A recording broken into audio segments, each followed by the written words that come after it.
force of your bond. A power like life itself. Unseen for generations. A dyad in the force.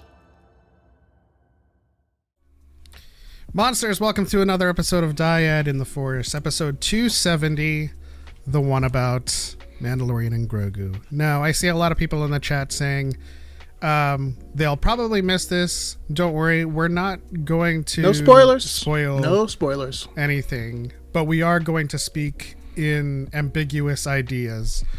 So we're not going to say like this person or that person did this, but we will give our thoughts on the movie and how we feel about how it did and how it executed on things.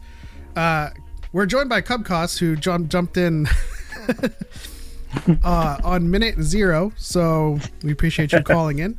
Shout out to I'm a Spooky Kitty, who's going to see it at 9 Central Time, which is in a couple of hours, so enjoy it. Master James Kenobi says hello there.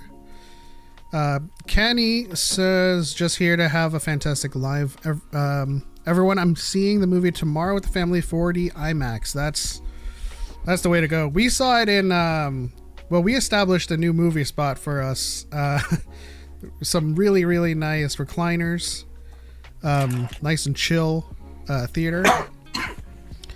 And that's a nice little pizza place. We can serve your own beer.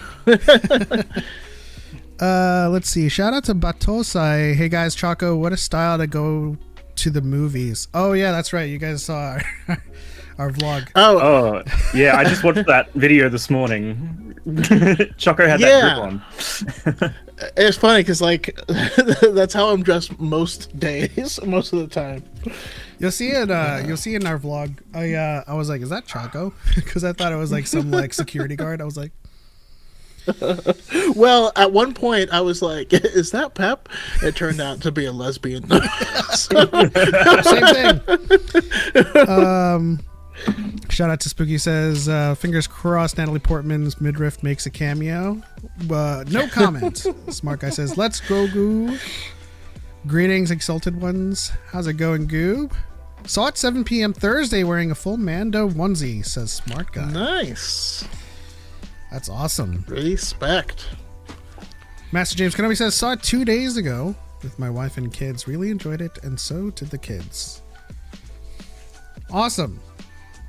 Well, so do we want to start with it, or do we want to talk about other things first? Well, as I've formatted things, intro and mixer are kind of combined, and so like obviously, the talk of the town is Mandalorian Grogu, so that would probably be like the number one thing that we talk about, right? Yeah.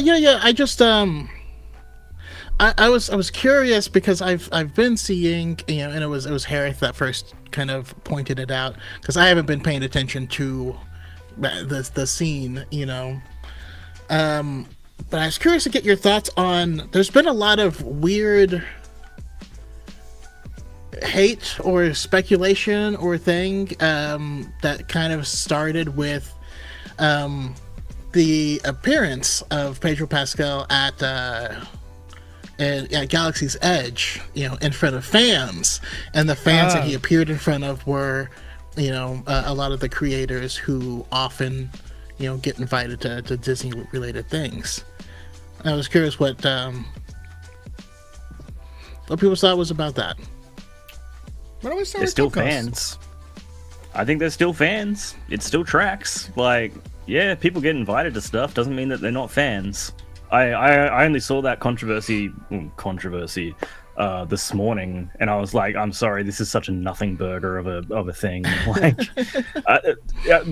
have we run out of things to complain about? Like, I was like, this is where we're at now. Like, okay, whatever. Like, I can't bring myself to care about that stuff anymore. It's just so forced in a way. Yeah. I feel like it's the same with I've been seeing headline after headline about the box office already, and it's the previews. It's so weird.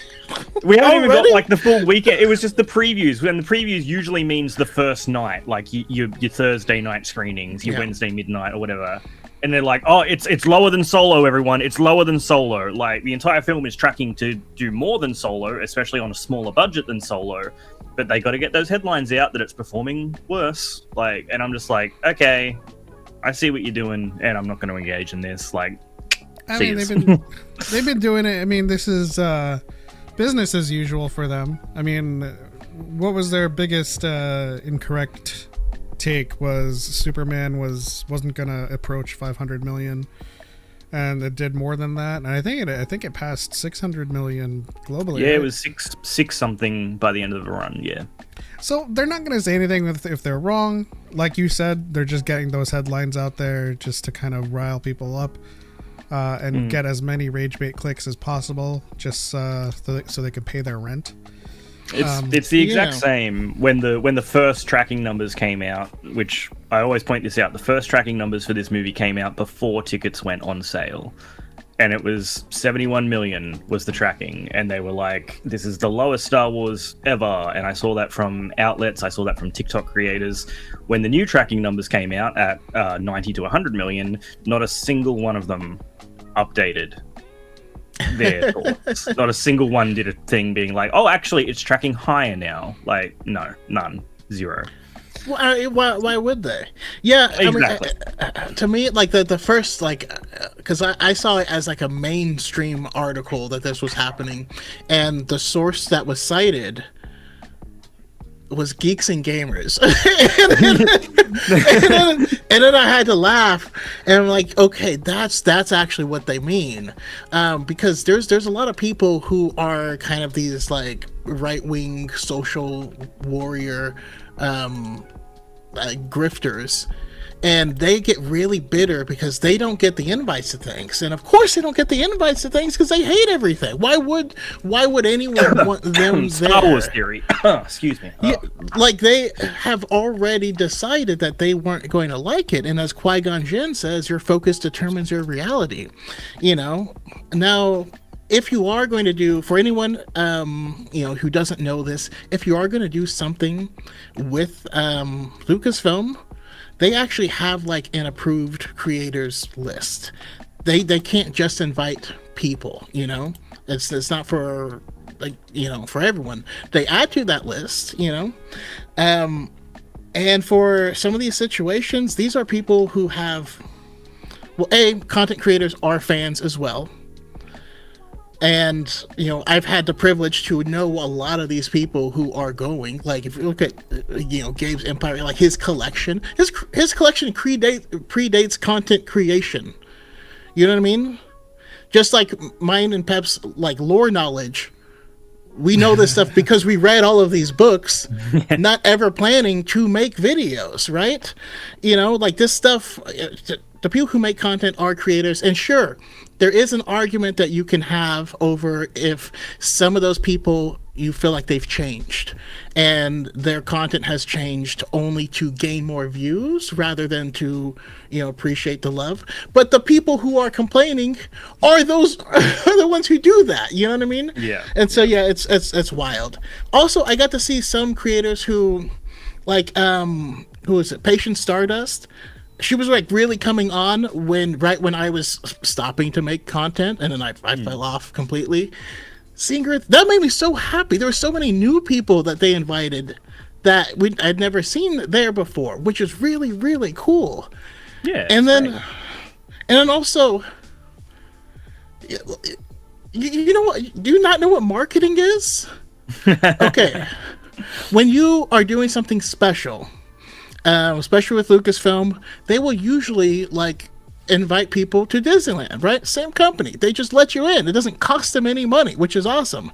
And if they're going to do a big marketing stunt that they want to get a lot of views, they're going to do it in front of people who have fans, who have recording equipment, who have platforms, and then those people who make reaction stuff can share those reactions. Like that's literally just marketing. You know what I mean? Yeah, like at the end of the day, yeah, it's marketing, and it's like it's a no-brainer marketing. Who are we going to invite to the Star Wars stuff? Star Wars content creators. Done. Like when Man of Tomorrow comes out next year after that, they're not going to sit there and go, okay, who should we invite to the Man of Tomorrow? Let's get the guys that did the Release the Snyder Cut campaign. Let's get them in here. You know, like, no, they're not going to do that. Like, why would they? But like, yeah, it's if the majority of your content is I hate Disney. Yeah. And then you're like, who's Disney gonna invite? They didn't invite me. Why? Like that's the same. that's the same thing as Anakin lying to everyone's face, breaking all the rules, not being trustworthy, and then being like, why don't they trust me? Well, I'm glad Where's my promotion? promotion? You brought up theory too, because it sounds like and reminds me of theory complaining about not getting invited. Right, I think that I forget when it happened. It was several years ago, but like people got invited to Celebration, to some cons. I think he made videos, like he made a skit about getting invited. He's like, I have 3 million subscribers. That was cringe as fuck. When our friends who are going there and hosting panels and stuff still pay for their own tickets. You know, like they weren't invited. No one bought them plane tickets. Like, what do you? That's what the do thing. you want? Like, it's like when you if get called a anything, shill. If you're invited, I'm like, you are comped passes, but you got to make your way there yourself. Usually, yeah. I don't know. It's like I'm doing this for the love of the game, baby. I bought my own ticket. Like I buy everything for myself. I might get the occasional invite to something. Didn't get one from Mando and Grogu, but that's fine. Like I'm going to this stuff because I love Star Wars. I'm dragging myself to a midnight screening of The Mandalorian and Grogu after just working a full day of work and then having to go to work 2 hours after the movie finishes. Because I fucking love Star Wars. Like, that's why I'm doing this. It also tells me that, like, he's never put in for, like, press badges. Yeah. Yeah, like, they're not difficult to apply for. They're not. There's no privilege to them. Like, you can't reserve spaces at panels. But, like, they're comped if you're press and you want to do coverage. And he's never, like... he's never considered himself press. Put in for a press badge, and then it comes down to paying your way to make it, right? Yeah. Now I did get a flight comped for me once. That was kind of cool, and that was for Jedi Survivor. Of course, that's not Disney and that's not Lucasfilm, right? That was Respawn. That was the studio that did it, and they're holding the thing in Los Angeles. And I live in San Diego. And they're like, we could fly you up. And I'm like, I mean, it's like an hour drive, but or it's like a 2-hour drive. But it's a free flight. I'm going to take the flight. I regret that. Like, how early do you need to show up to an airport? A couple hours early, right? Typically, if you're going international, it's more than 2 hours, yeah. So I fly out of Burbank, I show up 20 minutes from. So I show up early to the airport, obviously, and then I fly, and I'm at the airport, and then I have to wait and still get a ride, to the hotel. I could have driven up, and it would have been way faster, and I would have had my car. You know what I mean? And then my flight home, they were going to route it through San Francisco. And so, I got my wife invited to go back down. Yeah. What's the song? What's that song? To go up, to go down, or something. That was, of course, that's a junket thing for it's an event for to market something, right? It's not like they're not comping you hotel and travel to go to Celebration or go to a con. And we have been invited to cons before. Choco was invited to San Diego Comic-Con. We still had to pay our way there. Yeah, I mean, we got invited to D23. It's not, they didn't give us a hotel room or anything or travel. It was just I get there. That was just a lot of fun. I think there's a lot of stuff that people just don't understand with the way these things work. You know what I mean? Like, I also think there's a certain level of people who just don't understand how much work we do as content creators. that's true. I feel like sometimes people think that we just kind of show up and just participate in all of the cool events and then we go home and just sleep. Like, we have to edit the footage and like put up content and stuff. Do y'all know how much time editing takes? Oh my god. I hate video editing. Actually, I love video editing. I hate the point where it's time to put the video onto YouTube. Think of the title, think of the thumbnail, do the tags and the SEO. I hate that stuff. I hate how much I have to listen to myself. Oh yeah. You know what I mean? Like, JC Wright on the TikTok says it's just smart marketing to invite positive creators. People mad about it are just Disney haters in general. Yeah, thank you for the likes, by the way, JC. And that's just it. I'll give you an example. The vlog that we filmed, I think that it amounted to 8 minutes of footage that I cut down. It took me like 45 minutes to edit that. And if it's a longer video, even longer. And if there's B-roll and if there's like other things that we put into it, it's going to take even longer. And I have to edit we try really hard to do our things in just one take so that there's less of that and to do it in a way where like we try to film stuff in a way that leads to the least amount of editing possible. Yeah. When I edited my my thoughts of the movie after the movie, so this was at like 3 a.m., 3:30 a.m., and I have to get up for work at 5:30 a.m. I was like, I'm not doing any B-roll. Ooh, I flubbed that line. I'm keeping that in. Like, I'm just like, I was doing the least amount possible for that video. Same. My transition to our transition to pizza. Our pizza talk was just a black screen that said pizza talk. I feel like that's appreciated a lot more these days. Just like those really simple cut and dry transitions. Actually, I saw the movie earlier today. No spoilers included, but I thought it was really good. I enjoyed the movie. It says Solar Flare and Nighty Night on the TikTok side. I'm seeing and hearing a lot more of those sentiments, and of course you can go to the usual kind of corners of the internet to find people that are absolutely just kind of like being disingenuous about it. I didn't watch the video, but I did see a video from our friend of the channel, Eric Debunks, who's talking about Jester Bell and her review of it, where the title is "Nothing Happened in the Movie," but her whole video is her recapping what happened in the movie. I'm just like, how do you get to that conclusion? I don't miss that era.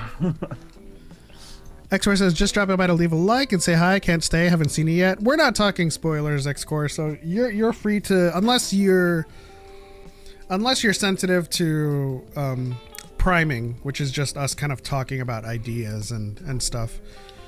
Had to record a promo video for a series I'm doing, and I forgot to say my character's name. I said F it and sent it in anyway. Hey, sometimes your character lives through their aura. I did a whole TikTok once talking about, obviously about a Star Wars thing, and the entire time I didn't actually say what Star Wars project I was talking about. I was just like, I liked this part, I like the editing and this and that, and then I posted it. And I think it sometimes when you scroll through TikTok, your own video pops back up, and it's like, do you want to promote this? And I watched it, and I was like, I didn't even say what the fuck I was talking about that entire video. Like, no one's gonna know what the hell I'm on about. Stupid. That's funny. Just sitting there rambling for like 5 or 6 minutes. I don't know why anyone ever chose to follow me online. Like, you all have made bad decisions. It's the beard. It's so bad at the moment. It's like different lengths all over it. Like, it's so awful.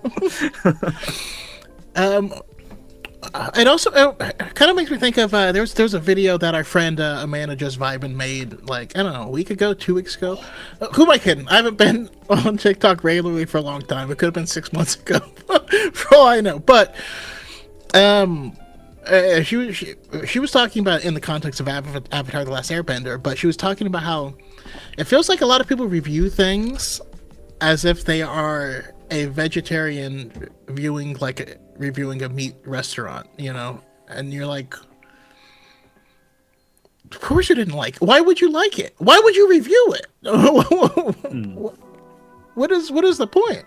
I don't know. It's interesting. That seems to be rearing its head a lot more and more these days because of the state of that side of the fandom, right? Is because there's absolutely no way you can see them liking things. They wake up and their modus is, how is this bad? How is this going to be bad? How I can make this bad?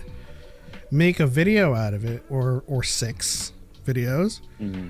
And then once you finally see it, right, you're doing the fallacious thing where you start with the conclusion and then you find things to support it rather than gathering as you go to form a conclusion. Well, even if it's in good faith, you know, I guess it's something I've also been particularly seeing in game reviews.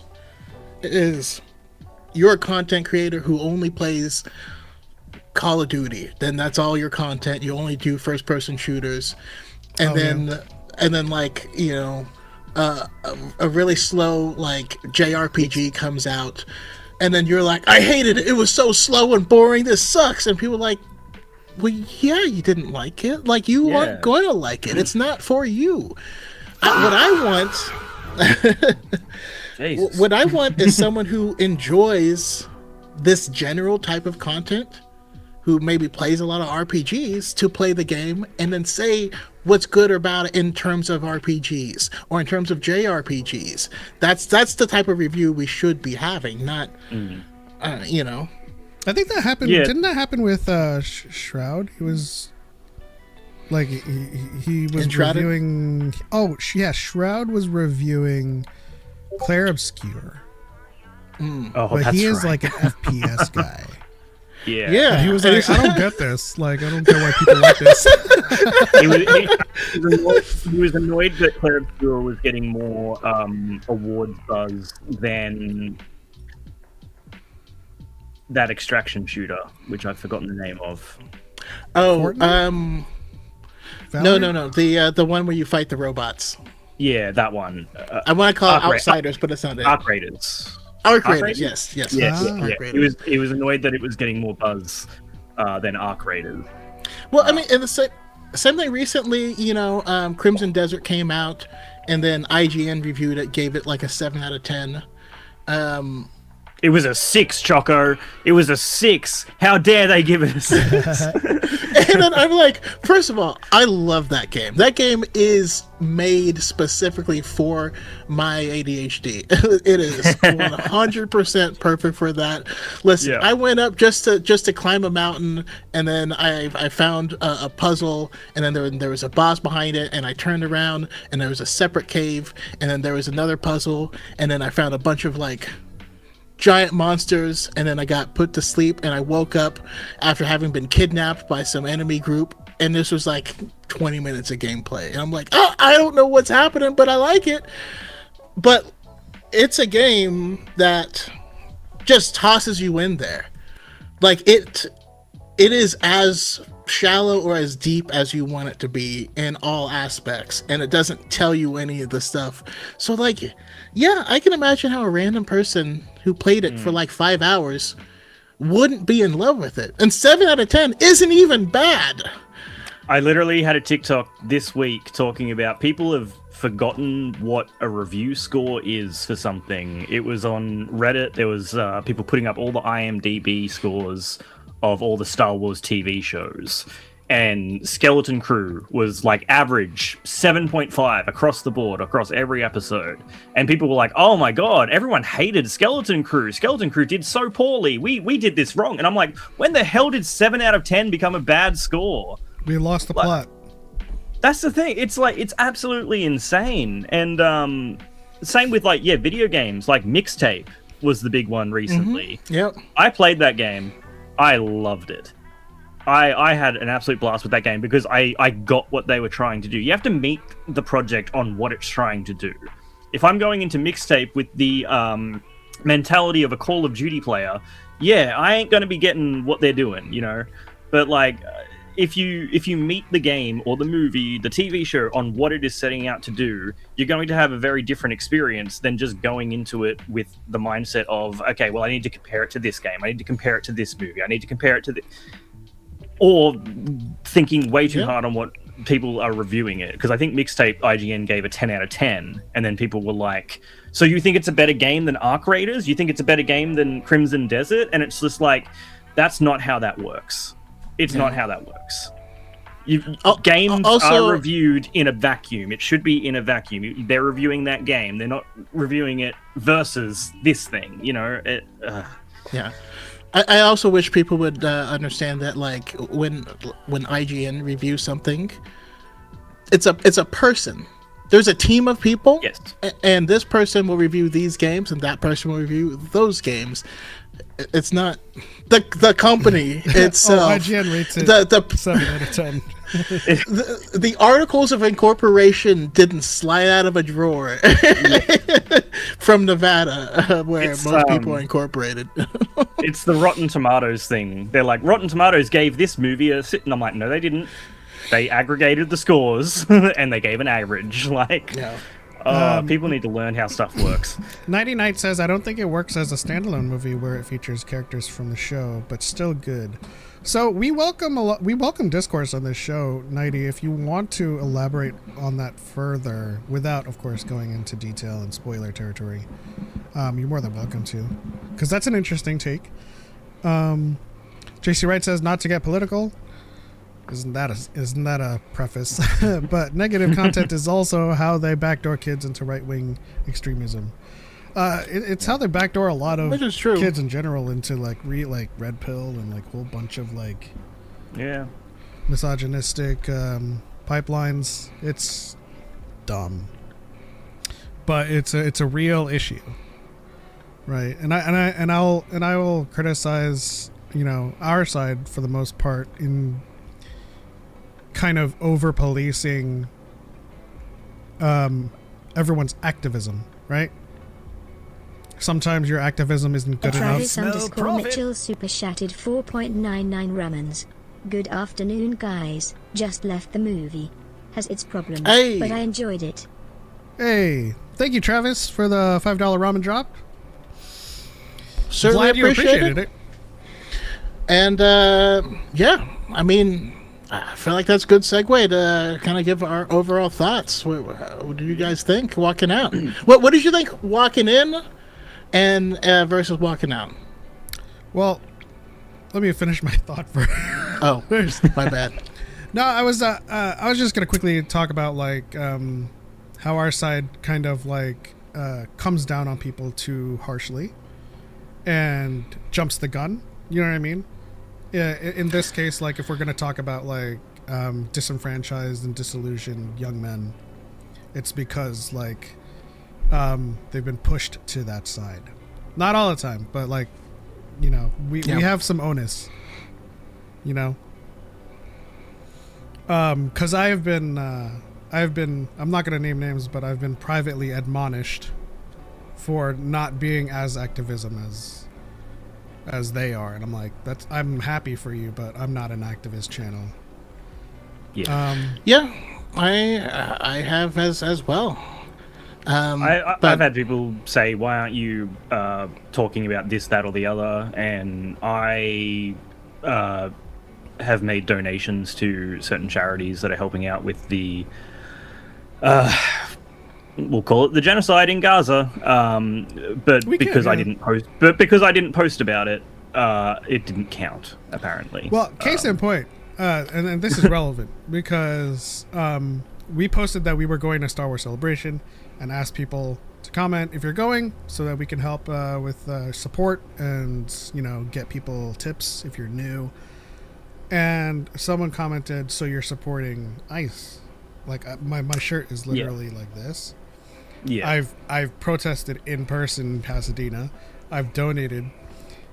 And despite my personal and direct actions against them, because I bought tickets to Celebration, that is where I stand. And that's the kind of thing that I like, that really irks me about our side.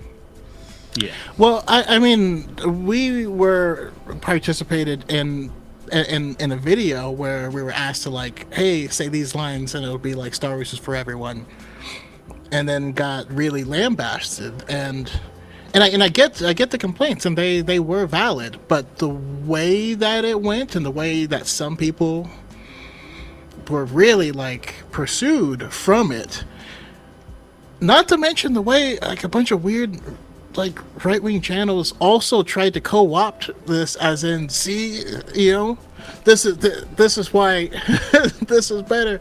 And I'm like, no, I am not on your team. Like, and it was just very, it was very interesting. Yeah, and there is an over policing, I think, of people, and like people will get out and say this, that, or the other, and I'll see it, and it'll be from Twitter. I'm like, well, why are you still on Twitter? Look at who owns Twitter, like stuff like that. And it's like, so are you going to police yourself over that or not? Like, and again, I'm not lambasting anyone here that has Twitter, don't get me wrong, but I find it a bit high and mighty when they're like, oh, you're doing this, you're doing that. I'm still going to support the website run by Elon Musk, though. Yeah, I mean, and like, just to clarify, none of this gives a pass to the right. I'm just saying, like, some of us can learn to be a little bit more, amiable with each other, or operate with a little bit of grace, because you don't want to make us enemies. Yeah, I will say I would much rather be in a group that says, no, this is Nazi crap, you need to get out of here, and kicks them out, than a group that's like, nah, everyone's welcome, now, even Nazis. And you're like, if you welcome them, then I am not welcome there. You realize that, right? Like, that's not how this works, but also, this is Star Wars, so it should be this is all very relevant to people who have, like, media literacy. It's, I will say this, though. I actually have a lot more, before making content, I did have a lot more complaints about the Jedi themselves as an organization. But the more and more we live in the prequel trilogy, the more I understand of, like, what are they supposed to do when the people they're saving are rallying behind Palpatine? I don't know. Is it like the Acolyte situation with Endara, and everyone's like, I'm so sorry that I hated you. No, the Jedi, of course, were flawed. They had their problems, but of course, you have to understand the context. But it's like, what do you want them to do? Do you want them to just take over the galaxy? Because that's what it sounds like you want them to do. Yeah. All right, we can move on to Mandalorian and Grogu now. Of course, just to remind everybody in the chat, we're not going to go into massive spoilers. We may talk about certain ideas, and we'll try to keep things as ambiguous as possible. We're not going to name names. Obviously, Mandalorian or Din and Grogu exist in the movie, so we can name those guys. But I think Cubcos was about to kind of divulge. So to answer Choco's original question, what did I feel going into it and what did I feel going out of it? Going into it, it was, my God, I'm so tired. And going out of it, it was like, oh God, I've got to go to work in 2 hours. No, not really. Going into it, I was like, I'm ready for this. I'm excited to be back in the theater. Midnight screening. There were people dressed up. They were having a blast. Like, there was just a good little group there. Wasn't a sold out showing, but where I live, it never is. So good decent sized crowd. I had a lot of fun with the movie. I definitely had some issues with it. Hello. Hello. Coco is just giving us his experience with it. So we'll introduce you in just a moment. Sorry, yeah. I'll wrap it up real quick. I had fun with it. I definitely had some issues with it in regards to, I would say, the pacing and maybe some character development stuff that I could have used a little bit more of. Overall, though, the more I've sat with it, the more I was like, damn, that was just a really fun time. I just had a lot of fun with it. Definitely some things I would have changed, some things I would have liked to have been expanded upon. One character, I maybe would have liked their presentation to be just a little bit different, but that is a personal nitpick. But overall, the trailers and the marketing said that this was going to be another Mandalorian and Grogu adventure, and that is what I got. So I can't be mad at it. Awesome. And yeah, we have someone else joining us. We have one of the number one DMs out there, highly sought after. Brendan Mulligan. Malik, how's it going? I'm just kidding. Malik Mulligan. Don't call me him. Hello, don't call me that. That's I have too much of a. I already it's bordering on parasocial with that man. Don't add his last name to mine. It's gonna get real bad. Oh god! But hello, I'm so excited to be here. I just got back from seeing Mando and Grogu, so yeah. And I was we're like, gonna get fresh. they're live on a Saturday. I can actually join this time because I'm not at work. Yeah, and so since it just dropped, we are keeping it spoiler free, at least for this episode. But we'll speak in generalities on stuff that we really love. What were you expecting going into it, and how did it hit you coming out?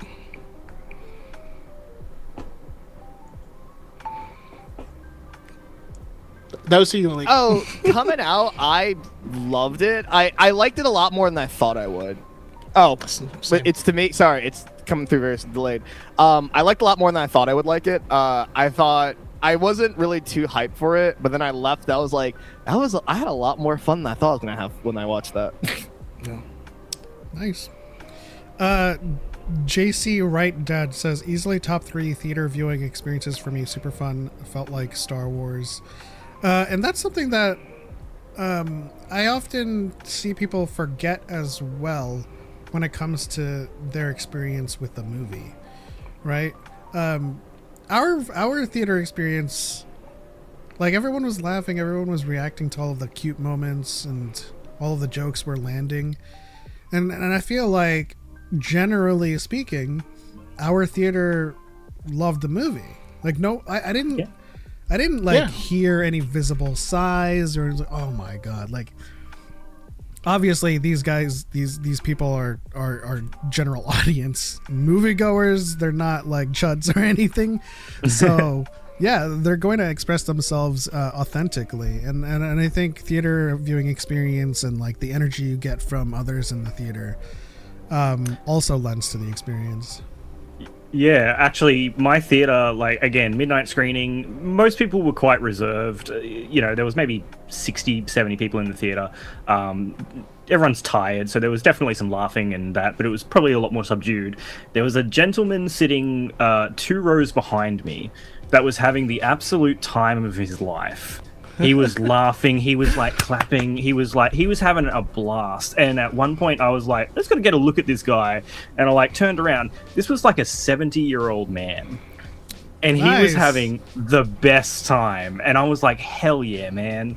Love your energy. This dude, he's out here at midnight. It's like 2:30 in the morning and he is like lighting up the room. And it was awesome to see.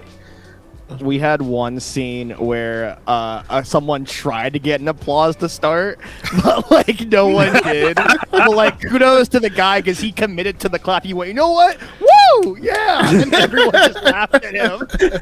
You like to see that, Sometimes people like try to, and then they go, "Oh, no one's joining me." But if like he kept going. He was like, yeah, he kept going. Travis Turn Mitchell, into Will Smith at the end of Pursuit of Happiness. Travis Mitchell in the chat said, like the Clone Wars movie, feels like episodes of different tones and pace crammed together. You can see the shots where it feels like it's going to credits. There's an overwhelming amount of elongated action scenes, shootouts where nothing of import is happening, so it becomes obnoxious. Those are my only real issues. Me and Dave had the exact same thought too, of just like, oh, this is where the episode would end. I thought that at one point, and it didn't end. I was like, oh.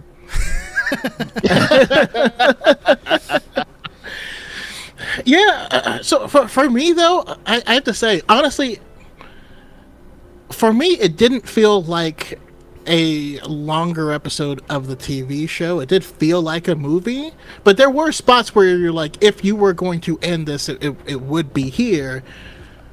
But that's kind of the nature of how story arcs work in a 3-act structure type of thing. But when we got to the the middle act, obviously everything slows way down, and I was like, man, this pacing is kind of weird, but honestly, it's actually 90. It's better than 90% of the pacing in Star Wars, just in general. If you think about Star Wars as a whole, it's horrible pacing. But in addition, the explosive nature of what comes before and after, the catalyst of that is not there, right? So you're like, what do you expect? But B, I don't know. It gave us a slow, kind of deliberate. I wanted a growth path to watch. I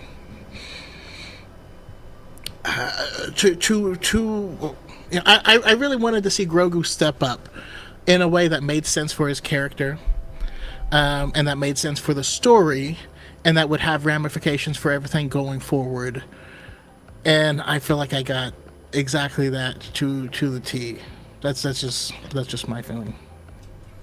Yeah, for me, I think. Well, first and foremost, I thought it was a great movie. Like, I enjoyed it. I didn't walk out of it like thinking too heavily about any issues I had with it.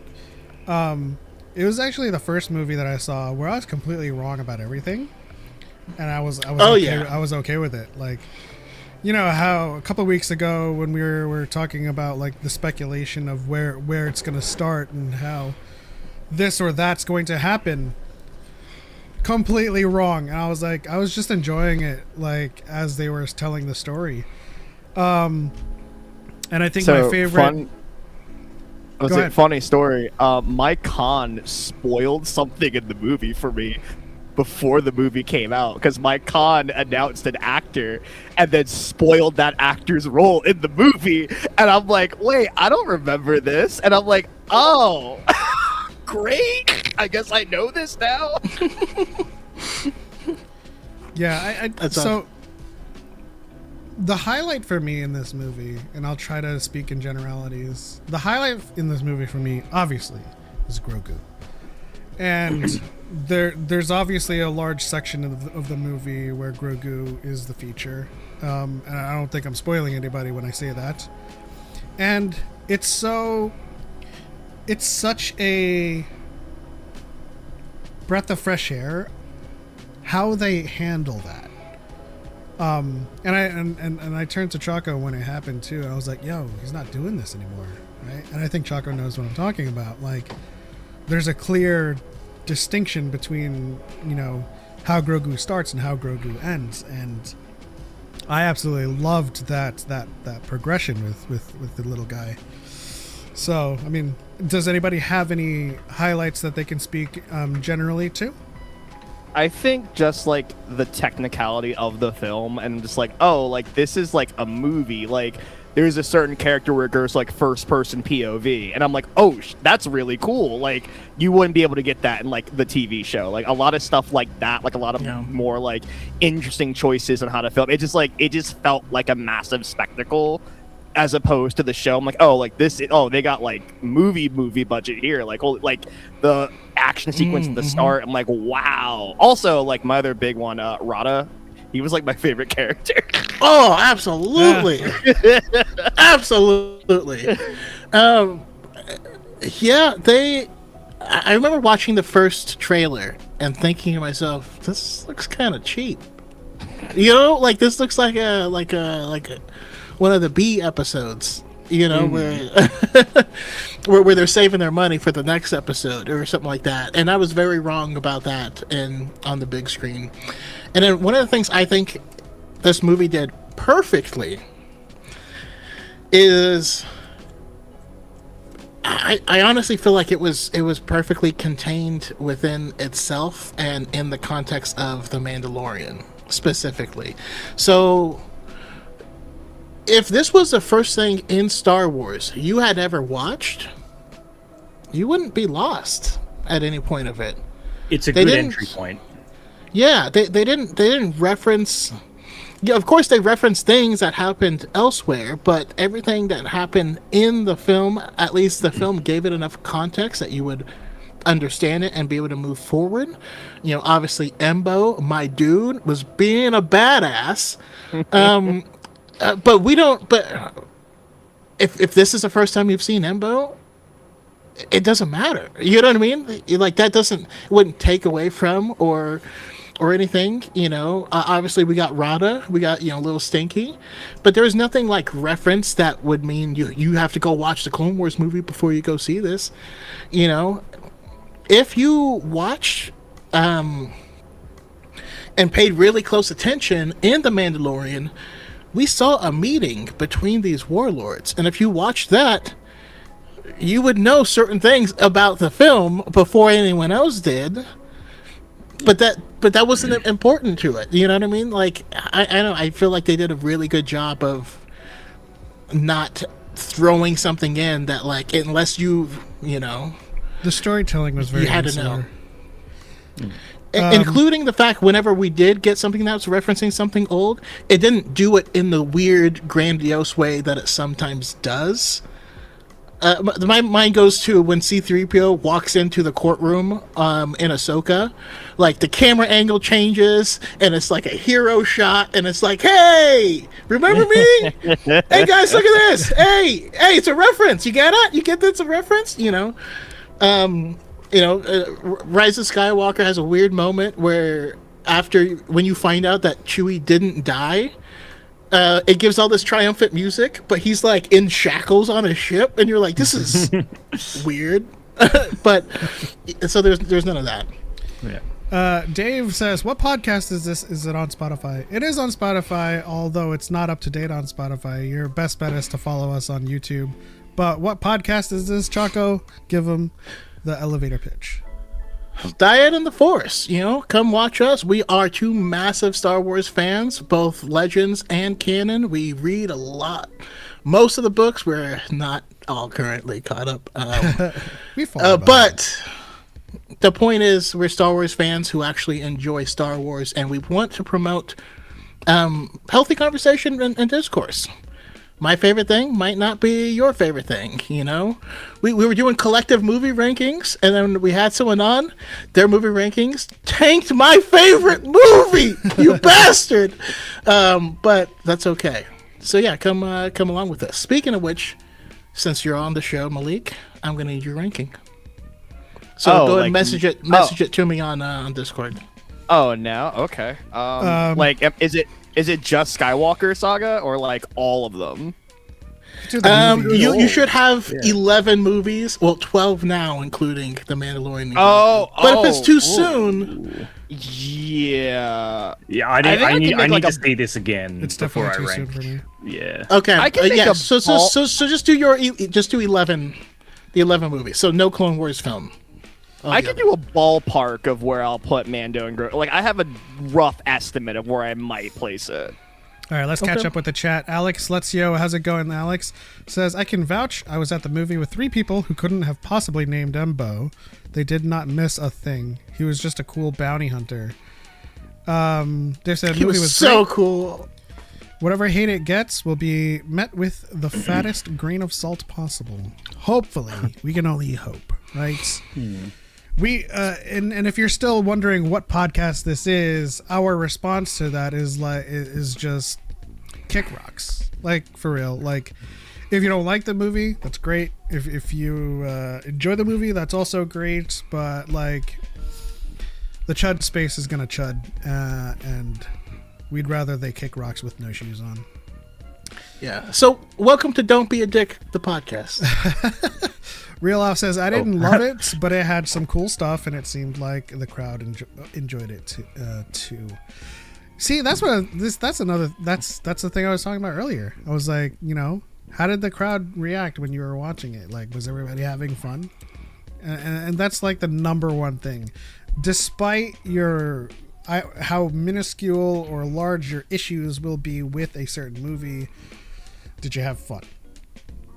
Did you walk out and be like, oh, that was cool? And if so, I'd say that encapsulates most of what you thought of the movie. Now I can go and watch it again on my own and kind of take notes and be a little bit more critical on my second viewing, but honestly, like, leaving the theater feeling the way that I did, is it necessary? Right? The question that people always have. Necessary? the question is that it people necessary always... that I drink my own urine? No, but I do it because it's sterile and I like the taste. Damn, Bear Grylls over here. Is the question that it's the age-old question, right? Is that, like, with AI, people were asking if they could do something they never thought to ask if they should, right? And so, like, I always say whenever someone asks me to express my criticisms of, because it happens all the time, right? I'm defending the sequels a lot and debunking a lot of misinformation, and people are like, do you have any issues with them? I'm like, I do, but at this current juncture, is it necessary for me to make a video, like a whole video about it? Because all I'm trying to do is say the dagger ain't ancient, and I'm trying to debunk misinformation. You can see that I ranked The Rise of Skywalker really low. It's the last movie on my ranking, but it's the classic. Yeah, but what about this? Like, I did a TikTok and posted it on Instagram, and it was, I'm working on my Mandalorian cosplay, and I put something on in the background, but it's the best lightsaber fight in Star Wars, and I had the Acolyte on the TV. And all the comments were like, yeah, but the show sucks. And I'm like, I'm not talking about the show. I'm talking about this lightsaber fight, baby. And it's like they gotta change it every time. I'm like, but I'm talking about this, and they're like, yeah, but what about this? I'm like, but I'm not talking about that. I'm talking about this. One of my favorite strategies is to talk about the stuff they complain about, but like to talk about it like it's a fan. Like, I'll say stuff like, yeah, Rey can download force powers to their memories. Isn't that freaking awesome? And they're just like, I don't know how to respond to that. You're not like a fan. I don't know how to respond to that. Batosai says the best part of the movie for me was everything that had to do with the Hutts, the physicality of their movement, Now Hutta, etc. Oh yeah, I was like, bro, live action Gracchus the Hutt, like. Listen. This is probably people forget that the Hutts are known for being like very strong and damn near unkillable. Like, and you get it now. I'm gonna warn everybody. This is probably the most spoiler I'll get, but I guarantee you I'm not spoiling anything. When you see a Hutt barrel roll to dodge, I'm like, that makes sense. But it's also funny as hell.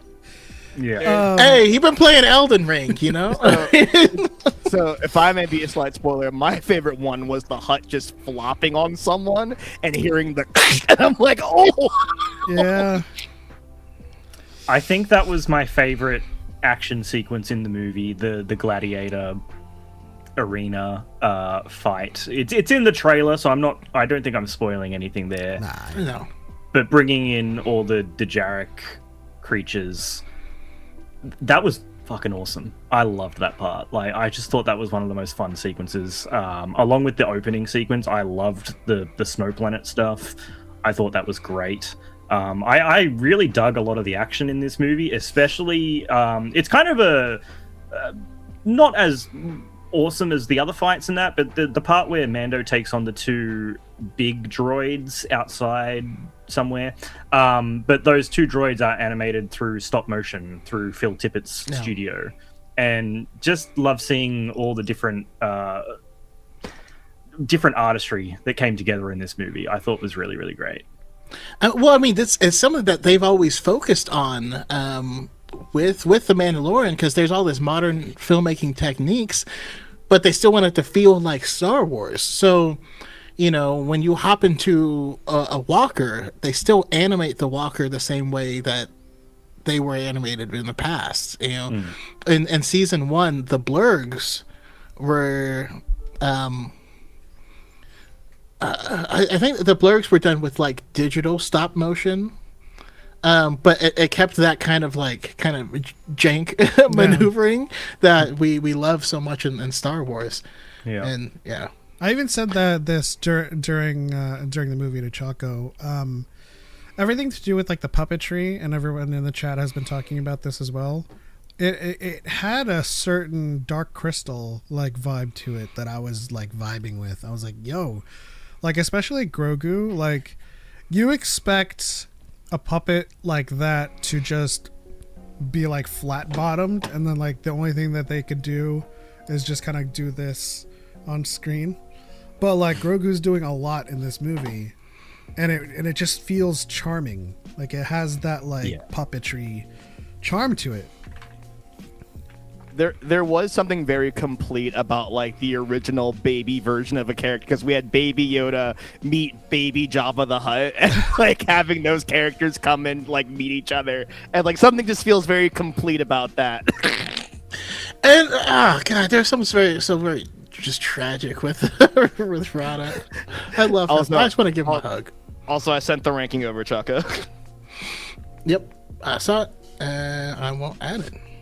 I see a spoilery message on TikTok. I'm not going to read it, but I will answer it in generalities.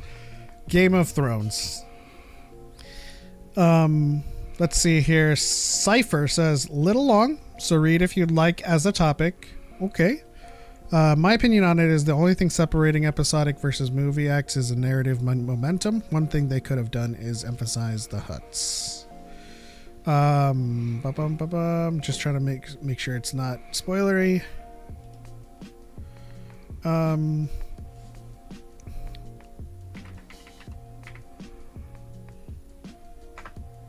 Yeah, what's one thing that you guys wish was done or included in the film? I can't go into that without talking about spoilers a little bit, so I'll save that for another time. I'll just say.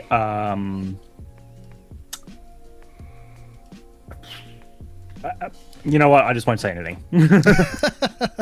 I can't think of a way to word it without kind of getting into the meat of the movie a little bit. So yeah, I'll get back to you on that one. I'm trying. Essentially, Cypher is saying one thing that they could have done, I guess, better is like showing the relationship between the Hutts and like the remnants, and how that kind of affects like the overall antagonistic narrative framework. But since we can't go into detail, we can't use that as a topic. Yeah. I think they give enough of the bones of where everyone's sort of at that you can sort of fill in the gaps yourself, but I do understand where they're coming from a little bit. Yeah, I mean the trailer shows enough, right? Din's hunting Imperial remnants, and then the Hutts are there. So right. Yeah. Without going to spoilers, I would actually have to, just disagree. I actually feel like they gave just the perfect amount for the story to work the way it did.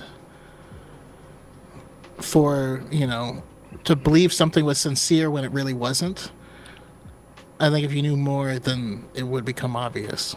Yeah, I'm trying to think. Like, I don't think there's anything because they have everything there. Like, the story feels very complete.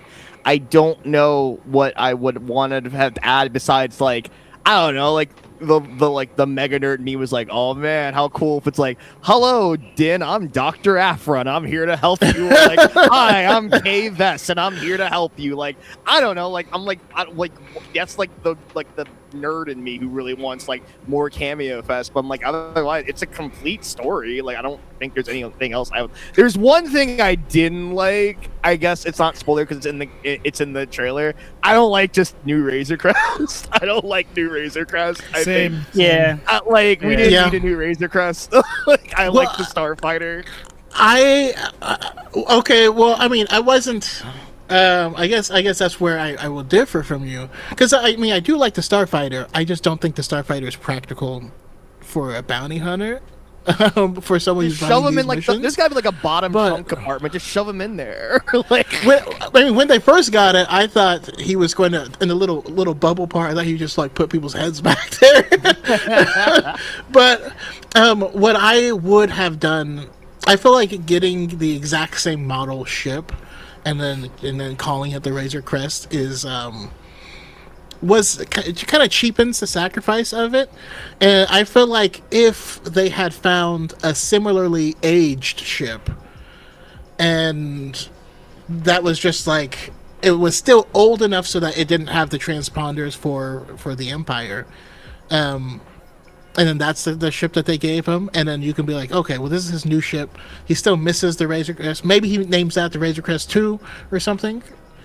But it feels weird just giving him the same one as if nothing happened. Yeah. Can I also say, like, I don't want to hear any like Mary Sue argument ever again, because like it got to a point when I'm watching me, I'm like, Din is like tanking entire armies by himself. Din is taking on 3 AT-ATs by himself and like barely breaking a sweat. I think we need to like just accept that all Star Wars protagonists are kind of broken. But I think, I mean, it makes sense. But right? it's badass when he does it. It makes sense from an archetypal standpoint, because Din's wearing Beskar, which is like the lightsaber resistant material. And so when you juxtapose that to Jedi, who are like deflectors, they just keep on deflecting, they're not really tanking anything. Okay, but Jedi's can see the future. but Din isn't. He is the armor he's wearing, being so strong, affords him that latitude to just go into a room and tank a few shots before he takes them out, right? And compare that to what the stormtroopers are wearing. They ain't wearing anything. They might as well be wearing tank tops. It gets to a point though where it's like, okay, he's killing stormtroopers, but he's also like taking out entire walkers from the outside as well. I'm like, Jesus Christ! It gets to a point. It's still awesome, but I'm like, it gets to a point, guys. I will say they did one of my favorite like sensory things with Din, where it's like when he gets like bashed in the head but his helmet's too thick, so he just gets backed up further into the wall or the ground, like the dark troopers do it to him when they're punching him in the face, and he just gets like deeper into the wall, and it happens during the gladiator fight. I'm like, I love that. This film is great as a self-contained story, so I'm curious what's in store film-wise. Well, I think it didn't really exit ramp like an interconnected story would, but it did provide the status quo of what a future like Ahsoka season 2 or other things that are interconnected to this weave could, build off of. And I think that was necessary, and I think that was the right thing to do. Because I'll admit, I think Choco and I were kind of waiting for her secret ending, and I was like, I don't know if we need one though. Right? Can I say that I'm so glad that didn't happen? Because I've seen people complaining that there was no end credit scenes, and I was like, I don't want this to be the MCU, guys. Like, I keep it self-contained. I'm good with that. I'm glad that there was no. The movie ends and it's like, hey, we're hearing some rumblings of this guy Thrawn. Can you maybe look into this for us? And it's like, I don't need that. Like, I'm happy with it. I'm honestly so happy with how self-contained this was. I mean, they've usually done their sizzles in the actual epilogue, right? With like Maul and Solo and yeah. The very chaotic side of me really wanted a Moff Gideon clone to show up just to hear Choco's rage from the other side of the country. I would have been so mad. I would have heard Choco's scream from just like I wanted a Moff Gideon clone to show up, and it's like they thought I was gone. Just to hear Choco be angry about it. No! Give it time. And while he does that, he's wearing the glasses from Breaking Bad.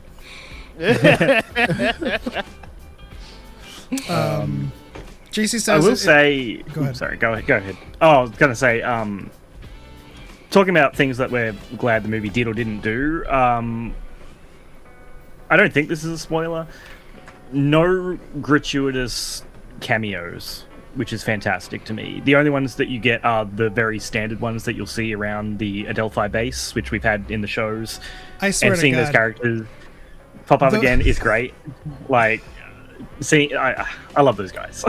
Sometimes I hate being as big of a fan as I am because Dave Filoni stands out like a sore ass thumb. Okay, I didn't know we were going to talk about that. Everybody knows that he's Trapper Wolf. Everybody knows he's Trapper Wolf, but he shows up on screen and you're like, fucking Dave Filoni. You know what I mean?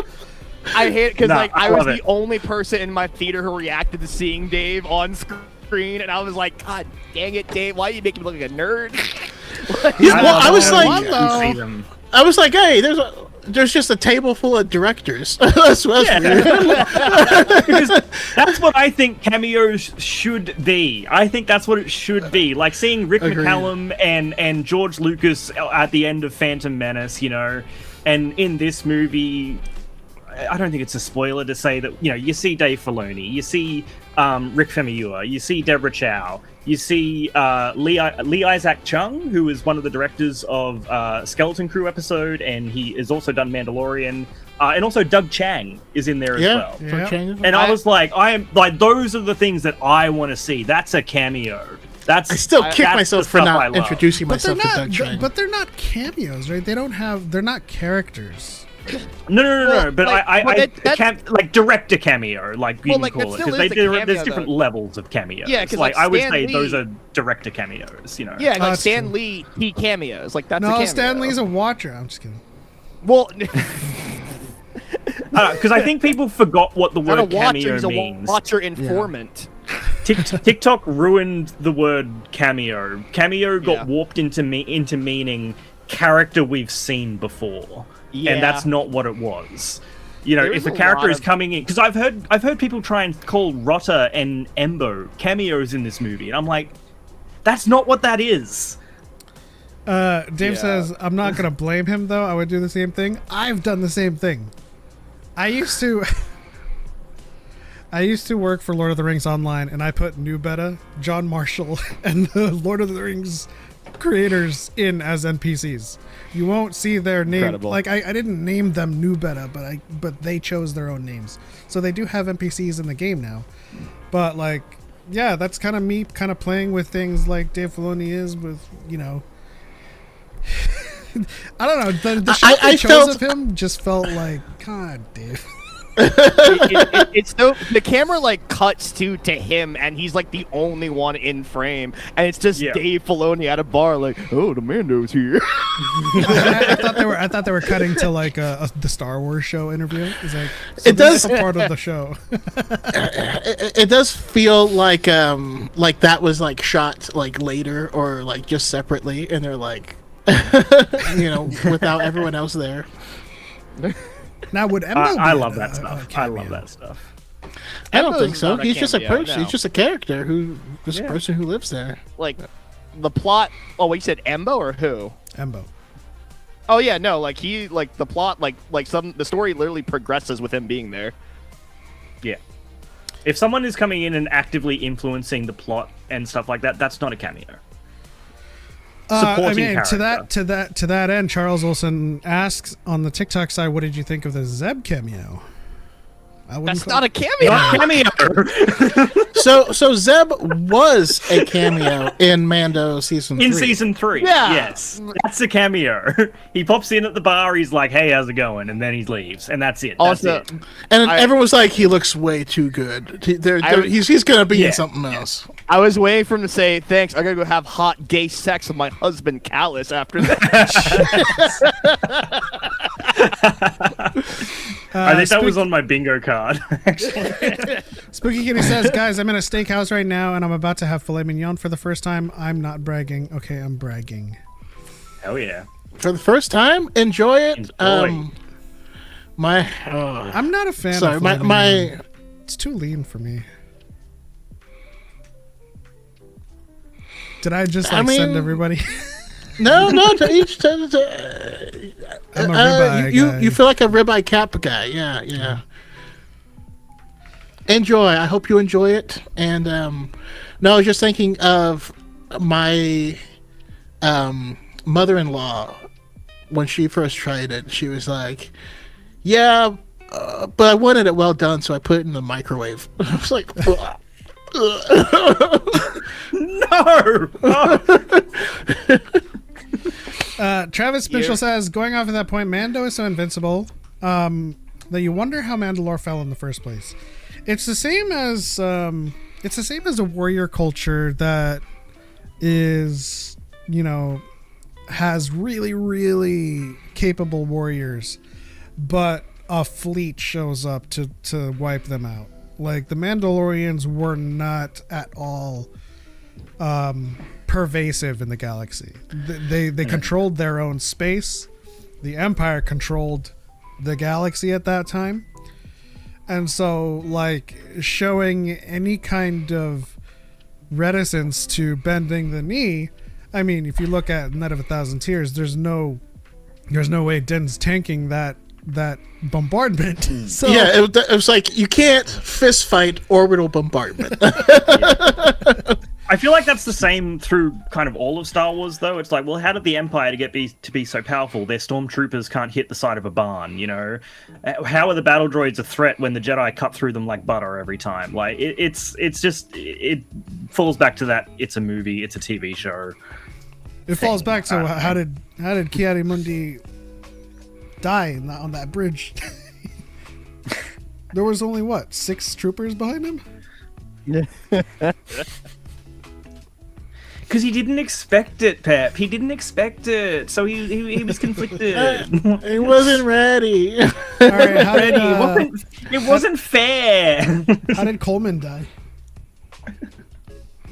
He jumped up. This guy shot 3 times and he gave up. He said, "Leroy Jenkins."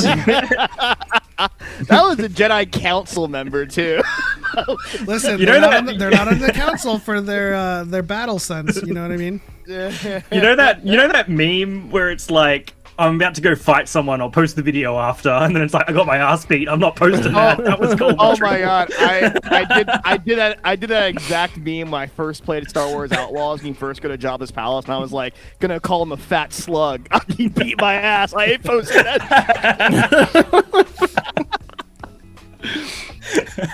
Let's see here. Dave says, how do you guys approach storytelling? You guys are too level-headed for this fandom. First and foremost, is it coherent? Well, like, is it storytelling and when we consume it, or when we actually write our own stories? I mean, I just think in general, how do you interact with stories? Like, and so number one, is it coherent? Do I know what happened? Is there any confusion as to what happened? That's the first thing I look at. Then, there's character development, interpersonal dynamics, and all of the above. But essentially, you have to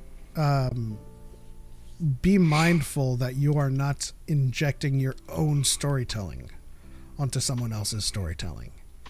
And I think that's the key thing that we got with I wanted to see this happen and it didn't happen, therefore it's bad, is not a valid critique. Yeah.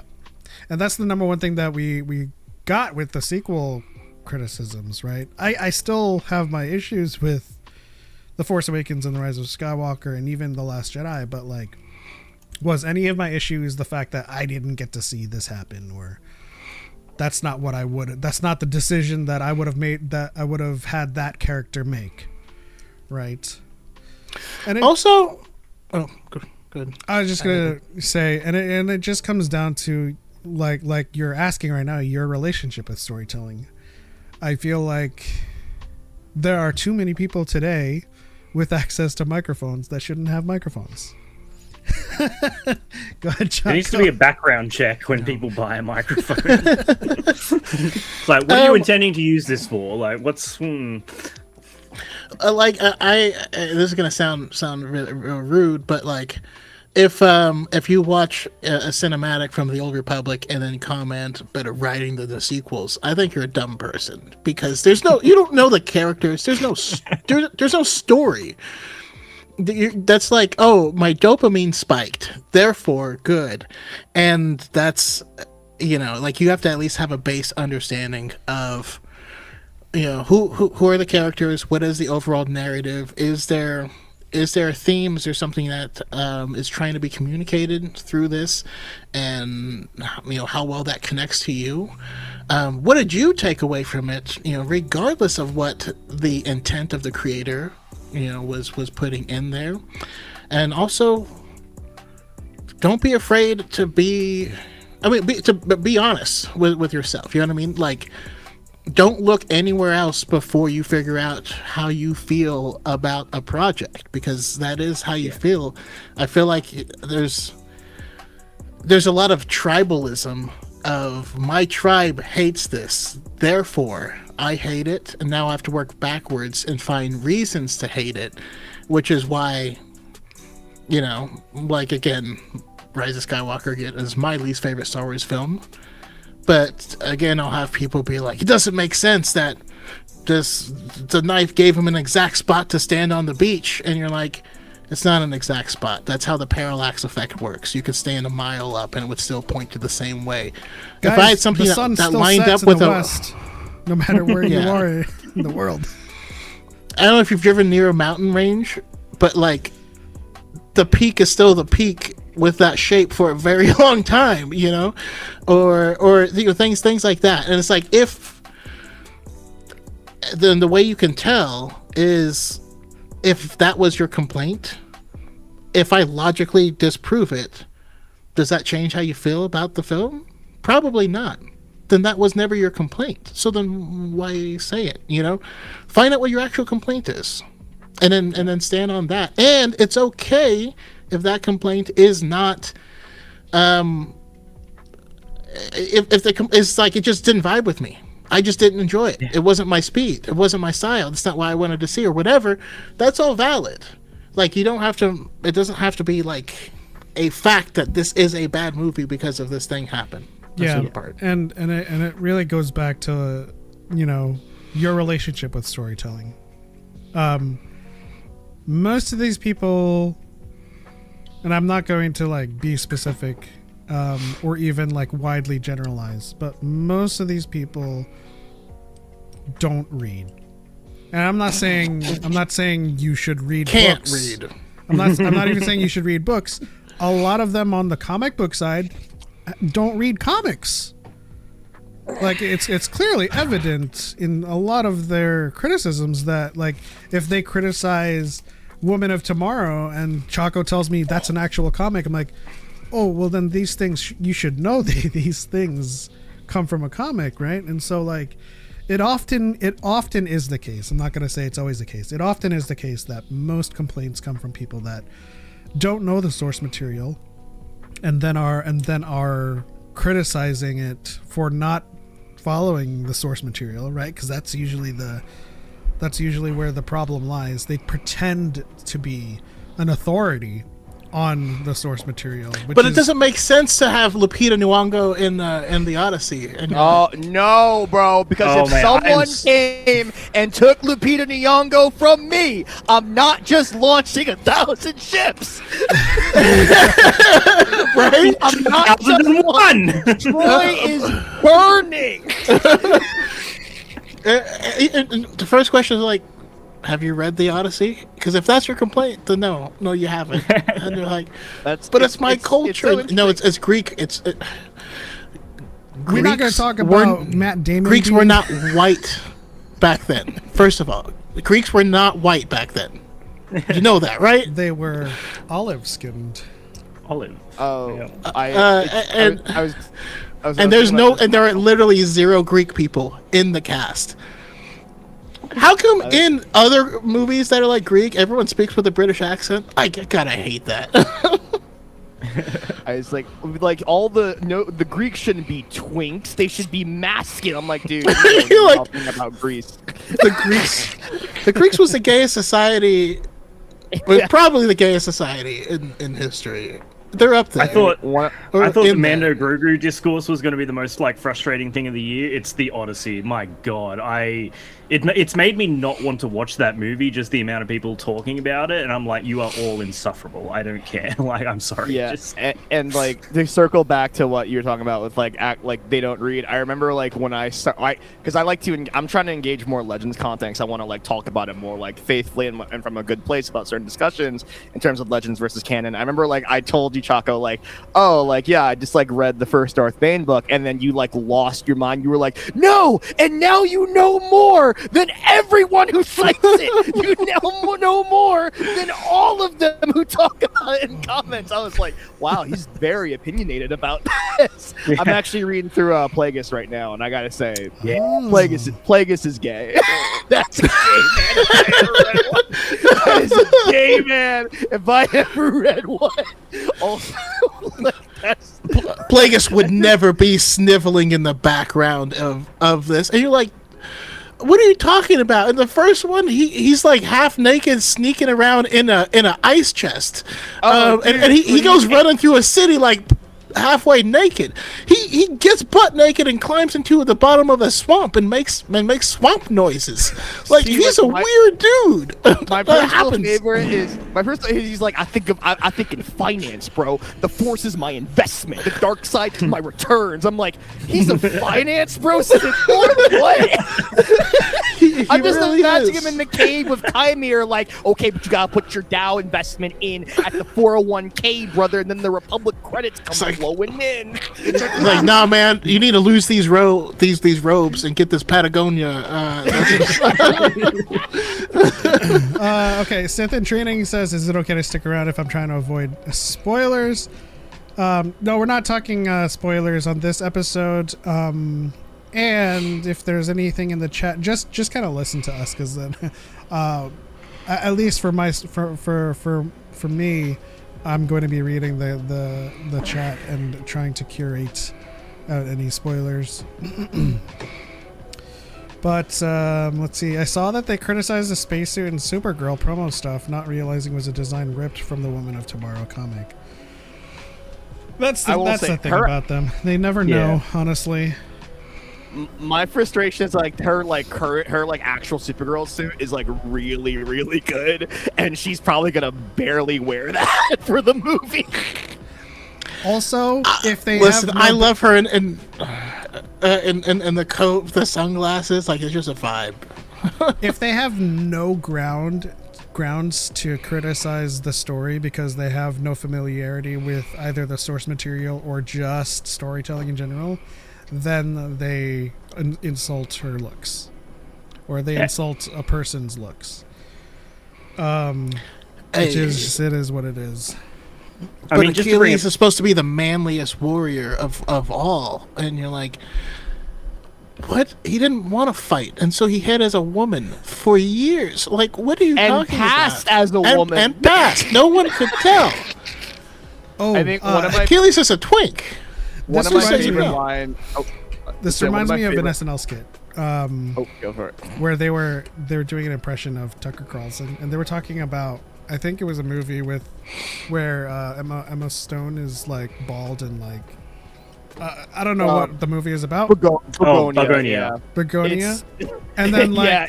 and then they're like, after his rant about the movie, like in a Tucker Carlson voice, he's like, and I'm supposed to be attracted to this, and then Colin's like, you're not supposed to be attracted to this. What are you talking about? Well, he is the person that got mad that the green M&M was gonna be less sexy. So much. That was a Those literal are thing. bad. He was That like, was she was actually wearing a thing that high happened. heels.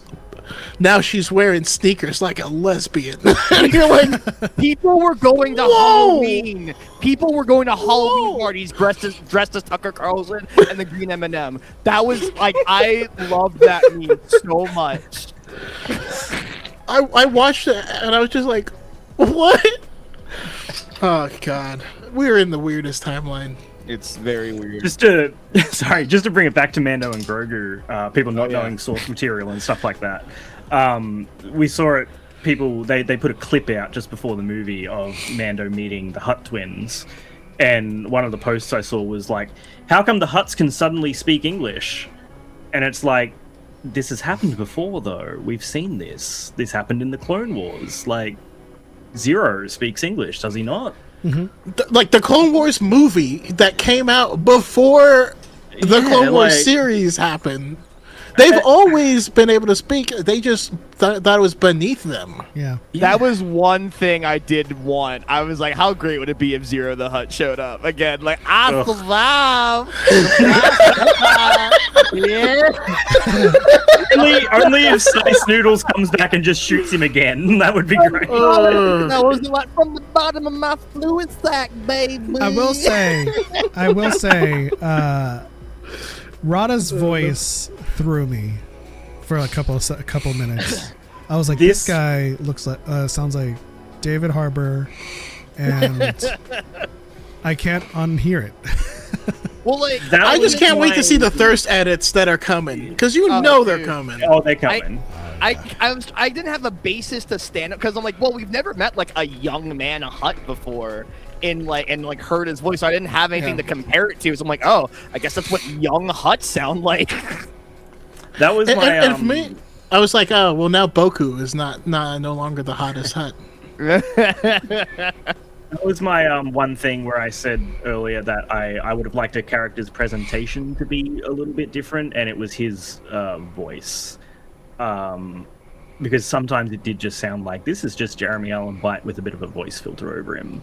I would have liked him to just maybe talk just a little bit slower, or maybe something, or just a bit, I don't know, maybe like chew on the words a little bit more.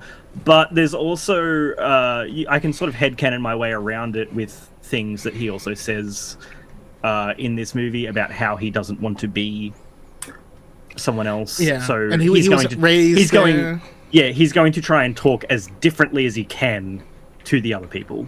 And that that's is one kind of where I've headcanoned myself. That's one thing I did want, and I understand if they didn't have the budget. I would have liked a practical Hutt. I would have liked to see a practical Hutt puppet, which it's a lot to ask for, but like Jabba is iconic because he's like actually there. You know, like, oh shit, like that. I don't know if I can say it, but like I'm like, oh wow, like that's a massive real thing. You know. And like the Hutts were cool, but they were all CGI. But I understand, like, it's like they had like 4 or 5 operators inside Jabba or something. Like, I understand. Yeah, maybe like 8. I was like, yeah. Yeah, it was. I think it was a total of 8, and one person like was almost put unconscious because Carrie Fisher was like sitting on his head. Also, like, anyone else weirded out by like, which if that's how you're gonna go. That's it. I mean, yeah. Anyone else weirded out by the twins like constantly twirling their tails together? Like, they're awful. Like, they're disgusting. Out by that, I was like, they're awful. Ever since Book of Boba Fett, I've just been like, I don't like these guys. These guys make my skin crawl. And now you know, Pep.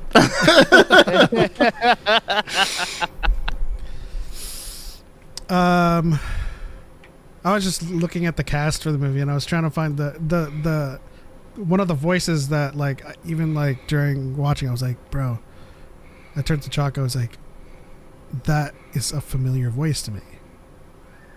And it's the person we see in the trailer, that old guy in the swamp with Grogu. Like, you scared? It sounds so familiar to me, and I can't find out who that was. He's the guy in Dune with the computer brain. The guy who was supposed to. Yeah. The guy who's supposed to suck on the cat milk. Yeah, I know what you're talking about. Stephen McKinley Henderson. Stephen McKinley Henderson. He's not in the cast. I love. He's also in Dune Part 1. Wait, no, that's what you just said. Yeah, sorry. that's what I'm saying. Civil War. Sorry, he was also in the Civil War movie. That's yes. Now that I see his face, yes. Yeah, I don't think the full cast list has actually been released online because no, it's not. He's not in it in IMDb. Yeah, because Hereth actually got a bingo thing on my bingo board, which was Anthony Daniels cameo. and I saw his name in the end credits, but I haven't seen it on IMDb. Probably one of the hut droids, if anything. Yeah, I can't remember what it was because I didn't spot. I think it was a voice cameo for something. I'm not sure what. Can I just say I loved that right after Pedro's name, it popped up Brandon Wayne and Lateef Crowder. Yeah. That made me happy. Brendan's And in gonna the be at opening Con credits going as to well. Travis, I thought the twins were conjoined a few times. I was like, that's trying to make it less weirred. I was like, please. I mean, they were trying to be conjoined. I feels like. You know who they remind me of? They remind me of Will Arnett and Amy Poehler in Blade. Oh, the beard. Like, yes, lover. Because I'm pretty sure they're supposed to be brother and sister as well, and they're like always like on each other.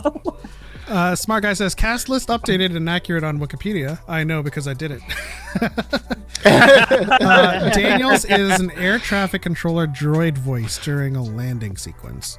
Oh yeah, okay. So he's the person who is at the Delphi base when it comes in and lands. Time Trap says, I'm literally still in the theater watching the credits roll. This movie rocks. It's not TV show quality. It's cinematic. Love it. Very nice. Yeah.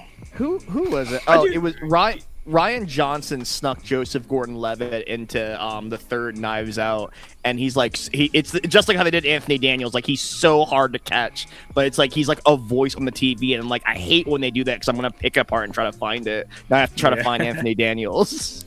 And that's why Dave Filoni's appearance always throws me off, because I kind of wish that he would insert himself like a Papanoida situation where you'd have to look for him. But he just got a straight up frame of him for 2 seconds. I'm like, come on, man. The problem is the hat, right? It's unique hat for Star Wars. More hats. I'm sorry. Have you guys seen the Art of the High Republic Phase 1 book? Have you seen some of the concept art for? I think it was Stellan. And he's got like the full-on cowboy hat. Stellan has a cowboy hat. And it's so awesome. I love it so much. I love the cowboy hat aesthetic. If they gave a cowboy hat to my guy, I would have like never read that book. If they gave that guy a cowboy hat, I would have more cowboy hats. Like every game that I play, if there is an opportunity to have a cowboy hat, you best believe that my guy is wearing a cowboy hat. And the only person that needs a cowboy hat doesn't have a cowboy hat, and that's Leox.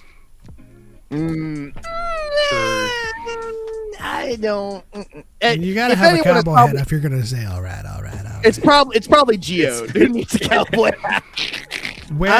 That would work. Where is it on the top? Yeah, edge absolutely. Of his slab. No. I need him to wear like a beret or something where it's like on the corner. There's that one scene in Fallen Star where like he kills that guy, and then Claudia writes, "Geo stands over him like a tombstone." Like, oh yeah, where's the cowboy hat?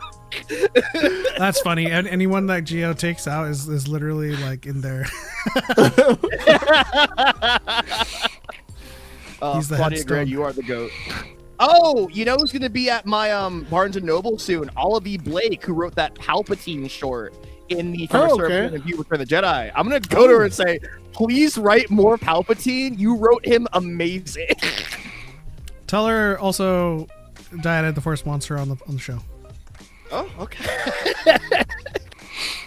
I mean, I want to talk to everybody that works in Star Wars. What do you want from me? Yeah, she's a really good writer. I thought it was Mark Hamill as well, and even Idris Elba. Who are we talking about? Oh, probably Gattori. the snake guy. Yeah, Gattori. Oh yeah.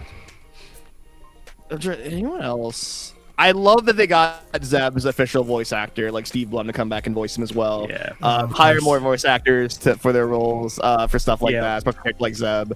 Like I was trying to think, oh god, what would have been like a cringe like celebrity casting for Chris Zeb? Pratt. That's too easy. That's the go-to. Everyone always says Chris Pratt, and that's the go-to. Chris Pratt or Ryan Reynolds. Like it. Like No, I'm sorry. I Like would take, Detective Pikachu, I hated because Ryan Reynolds was Pikachu. I would take in a meta sense, I would take Patrick Stewart. Patrick Stewart. Yeah. Patrick Stewart as the voice. Actually, not even the voice, as the thoughts of the baby, the other baby in Family Guy. Susie Swanson, I think. Oh, yeah. That's a hard pull, just man. Patrick Stewart's voice is one of the funniest gags ever. Do we think they're ever gonna? I think that should be like Grogu's inner monologue. Well, like, I was gonna ask that. Will Grogu ever actually talk? Like, will Grogu and who should voice him? I talked about this the other day. I actually am of the idea that like Grogu can talk, he just chooses not to. In terms of like, it's like a trauma response thing, similar to like Kimiko in The Boys. Yeah. Like he's been through a lot. He doesn't want to speak. He's lost his voice. His voice got scared away. I'm taking that line from Firefly, which I was watching recently. But he is canonically still like favorite TV show of all time. He's still canonically a toddler. Like if you look at absolutely everything you need to know, they say that Yoda's species is infantile for the first 50 or the first five decades. I think and then he's they hit like a growth spurt. And then they hit a growth spurt, which explains how Yoda achieved what he achieved at 100. But like, if you think about like, so he was 50 at the beginning of Mando, I think, right? He was like, I think 40 something. they say 50. I think, yeah. Okay, maybe, yeah. I think it's been a while since I've checked it out. And maybe a couple of years into his 5th decade in this movie, so I'd imagine, you know, another 10 years he'll be talking like fully fledged. Another 5 years he'll be you know, articulating himself. Do you think that will take away from the charm of him though? Like, do you think people will like him less? Yes. I think it will. I legitimately believe that once he starts talking, that will negatively impact the marketability of that. I want to push back on that insofar as to say it will definitely change people's perceptions of him as a character, but it won't take away from Baby Yoda. In the same way, there's the Yoda that exists in the original trilogy, and then there's the prequels Yoda. Right? And I feel like, you know, the Grogu that exists in this movie, that's just like it's just like that's the Grogu at this time period. Yeah. But eventually they're gonna have to grow up, right? There are kids that grow up in this Star Wars franchise that are different actors. I just think it's one of those things where it's been built up for so long. Like we were introduced to Grogu in 2019. We're in 2026 now, and he still hasn't spoken. It's been built up for so long that no matter what voice comes out of him, some people are going to be disappointed. Some people aren't going to like it. Who would you? Regina King. Who would you voice him? Patrick Stewart. Regina King. We didn't even get Grogu's name until like halfway through season 2. Yeah, he was just the child. Mm-hmm. If I'm being honest, I wouldn't. I don't think I would Baby want Yoda. like a big celebrity voice to do it. No, I'm telling you, Patrick Stewart. Like age 58, he's gonna come out and sing "Space." I don't know why. Listen, but I want a black actor to play Grogu. I don't know why, but I want a black Get the voice of Piccolo. Similar to you, but I want a female. I want it to turn out that Grogu is a girl, and there's you never asked. Like, how can you tell? Wait, unless they grow long hair, you would never know. Laura Bailey as Grogu would kind of slap. I might be down for that. Yeah, I'd be into it. I would need a childish sounding voice, not celeb, but a strong voice actor. Honestly, going off of Choco's like idea, I'd like to see Anya Taylor-Joy voicing them if it turned out to be the case, you know. I mean, if you want childish sounding voice but a strong voice actor, Ashley Birch. That's another really good one. No. I think that would be a good one. She could probably make something pretty good with that. I don't want Grogu to sound like Tiny Tina, but like something. Oh, he said Yeah. not a celeb. But I feel like the voice actors are celebrities. To us, but they aren't. Voice acting. like I met Steve Blum and a bunch of voice actors at Comic-Con. As well as Ashley Birch. You might know her at Comic-Con. no, but this was before that. Who plays Benedict Wong? Because Wong they're is Benedict Wong. yeah no.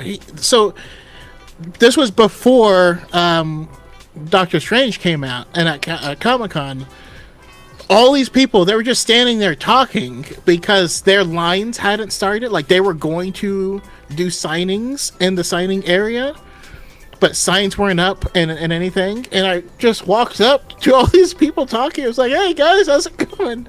It was just like hanging out. Yeah, it was really cool.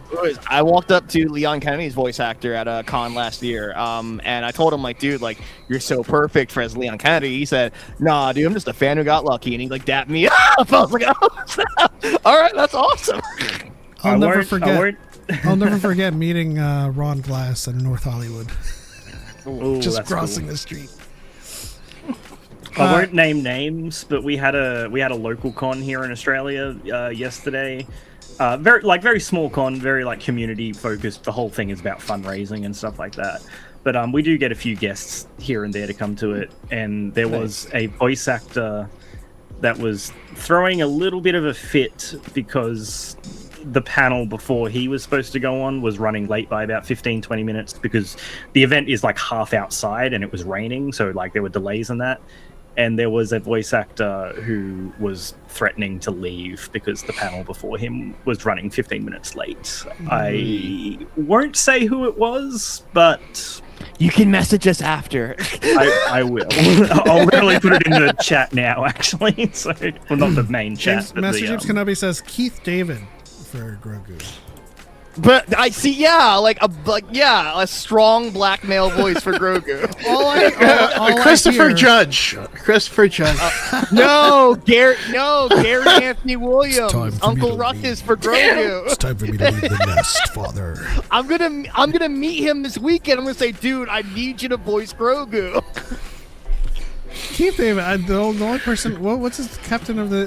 What's his name in Mass Effect? That's the only person I David Anderson. Yeah, that's all I picture him everything. But what's funny is, my mind goes to two places. In the first place is in the Cape. If anyone remembers that show, the second place is as President Keith David in the Saints Row series of games. See, I go to Hasbin Hotel because he's husking that, and I also go to Adventure Time because he has one of my favorite lines as the Fire King, where it's like, "We brought you your favorite thing, a koala bear? Yes, I don't like koala bears anymore." One of my absolute favorite Keith David lines was in I think it was like season 6 of Community or something, and he's like, "Oh, I'm pretty handy with technology. I'm assuming it's all the same, like more bytes, What are we up to now? Mega?" And Abed's just like, terabytes, and he's like, "Terra." They did it, those bastards. They finally did it. For me, it's like, oh, I love giving white people affirmations at public gatherings. It gives them such joy. Now, this is a man that knows his potato salad. And the white guy's like, yeah. And he's like, now this is a man who knows how to marry his cousin.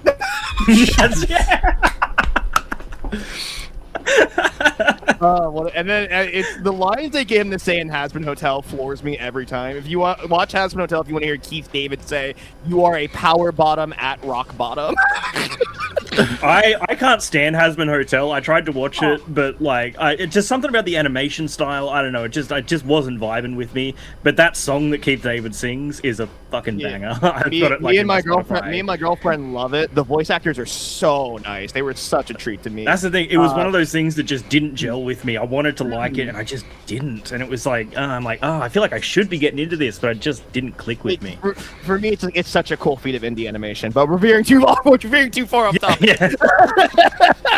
Return of the Craig says, David, man. Can Element or Choco please do a Yoda impression since this is the first stream since Tom Kane's passing? I mean, obviously, I'm going to be the one to do it. No, I'm kidding. Go for it. Give us your best one.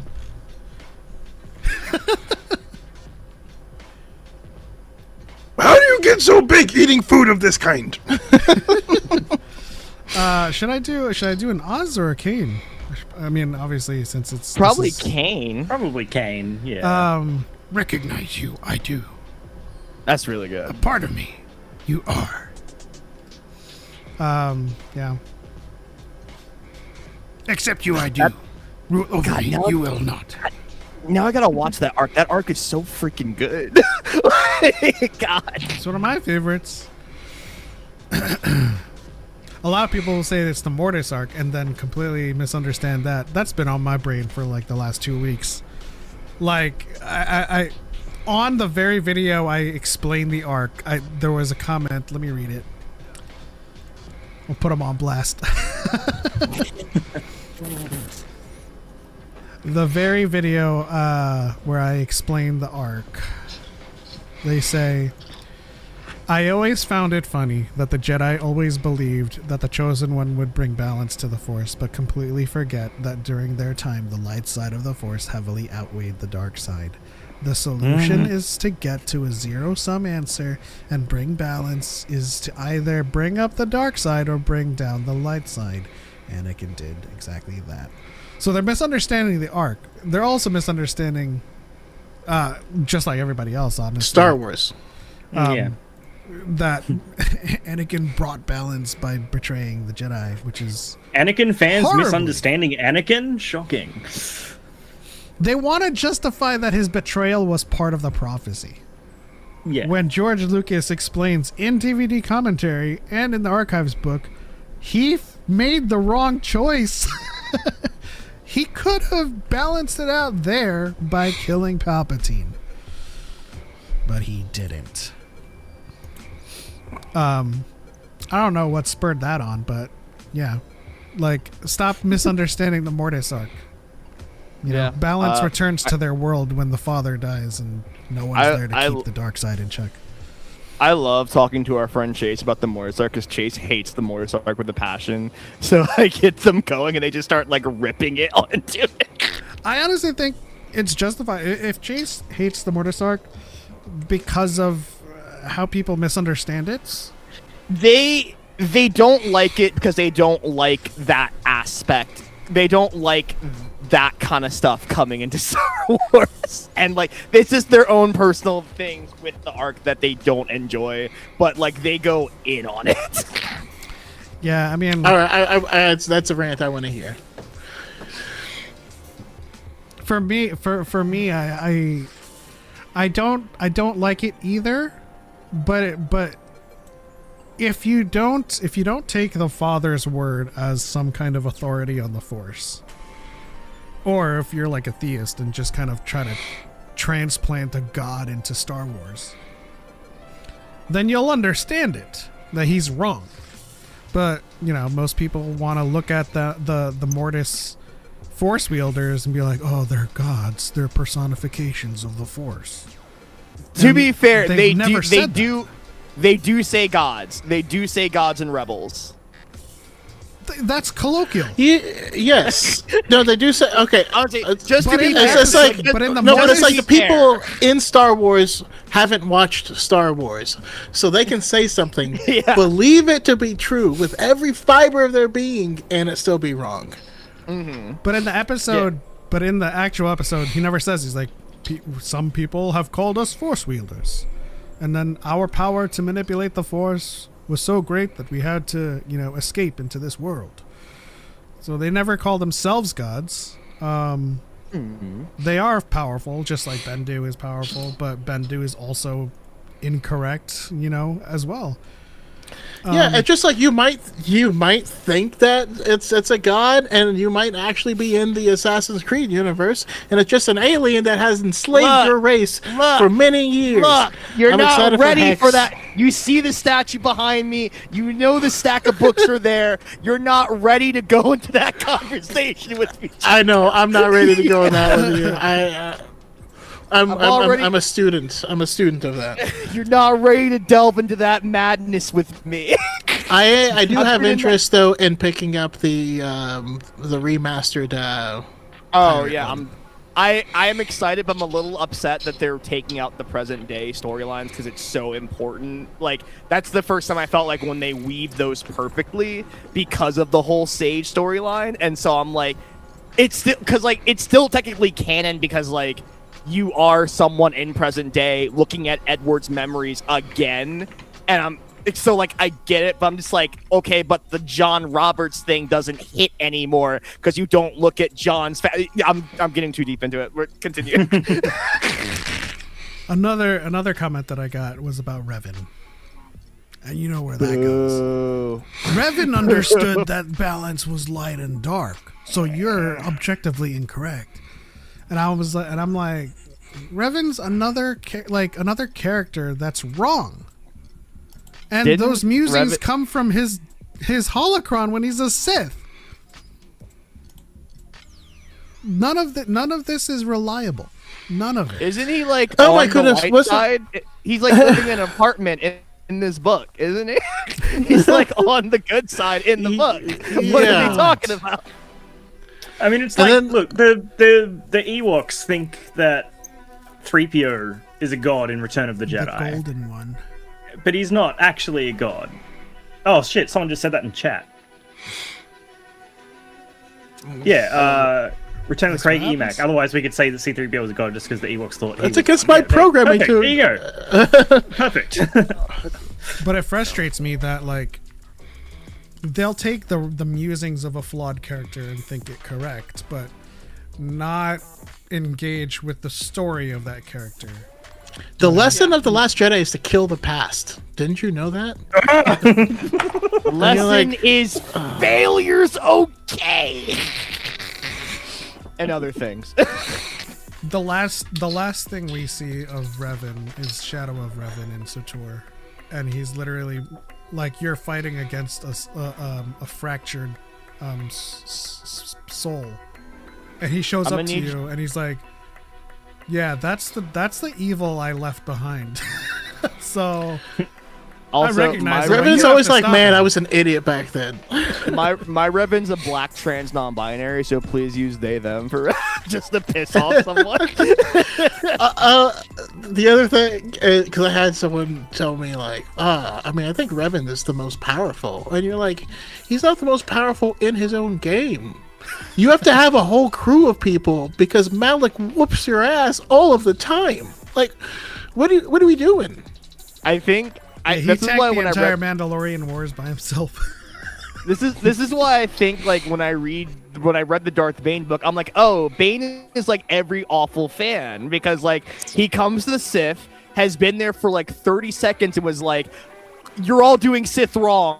You're all doing Sith wrong. I'm gonna go find Revan's thing and prove that you're all doing Sith wrong, and like messes it up for everyone. Speaking of musings of a Sith, he literally says, moderation will only see you consumed. Such is the ideology of the Sith. Right, and I'm like, you're basically saying that you're weak. Yeah. Let's see here. Cypher says, related, since you mentioned him, but do y'all think Balin might be looking for Revan's holocron, perhaps? I think No. Considering his language when he proselytizes to Shin about the beginning and ending the cycle, I don't think he's looking for Revan's holocron, but I do think that a lot of the language is reminiscent of Revan and in some cases Traya. So he might stumble upon a holocron or something that alludes to this type of language and rhetoric. But I don't think Balin was like, I must go to Peridia. It's Revan's holocron. Like, he's not searching for it. Can we at least acknowledge what a prolific writer Revan was? Because he was a Sith for 3 years. He wrote a lot of stuff in that very short period of time. Speaking of writers, when I replied to that guy about correcting his notions of Revan, he was saying, well, that's why I only consider KOTOR to be canonical to his story. Then there's no point in debating. No, trust me. Then he said, because SOTOR got it wrong, and it's the difference between writers who know characters and writers who don't. And I replied to him, Drew wrote all of this. Avalon did too, but Drew wrote KOTOR and SOTOR. He was the lead writer on both properties. And the Revan book. Yeah. Let's see here. I believe that Shinhati was using Kanan Jarrus' lightsaber and that she had bled the crystal orange. I don't think that's the case. That would make me very sad. I hope it's not the case. I mean, I think his. I mean, what was the thing that they were standing on? I think it would have been vaporized. Business. It was the fuel, right? Fuel. Yeah, it was the Rhydonium, I think. Doesn't Price have his lightsaber in her office? I think so. Yeah. I don't remember that. I could have swore they have it as a trophy. The lightsaber was recovered shortly afterwards by Governor Price, who presented it to Grand Admiral Thrawn as proof of the Jedi's death. So I can't think of Arinda Price without thinking of the one time she got sprayed with drugs, and they're like, "We're gonna tell everyone you're using drugs." I'm like, "That's not how drugs work." Throw a fistful of drugs. Pocket cocaine.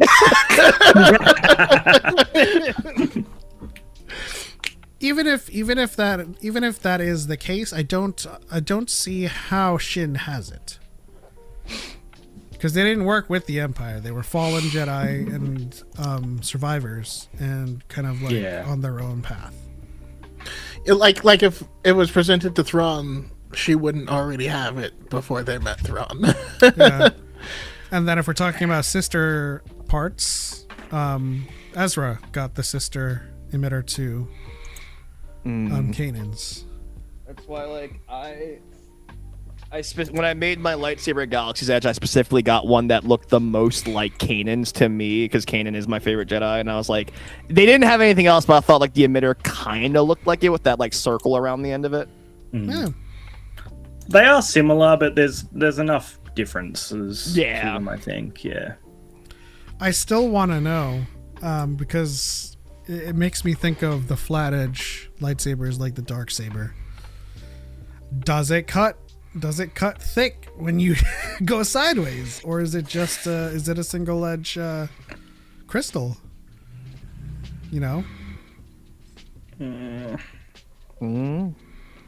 I want to see that one we saw in Shadows of the Sith, that lightsaber scimitar, in live action, because that sounded crazy.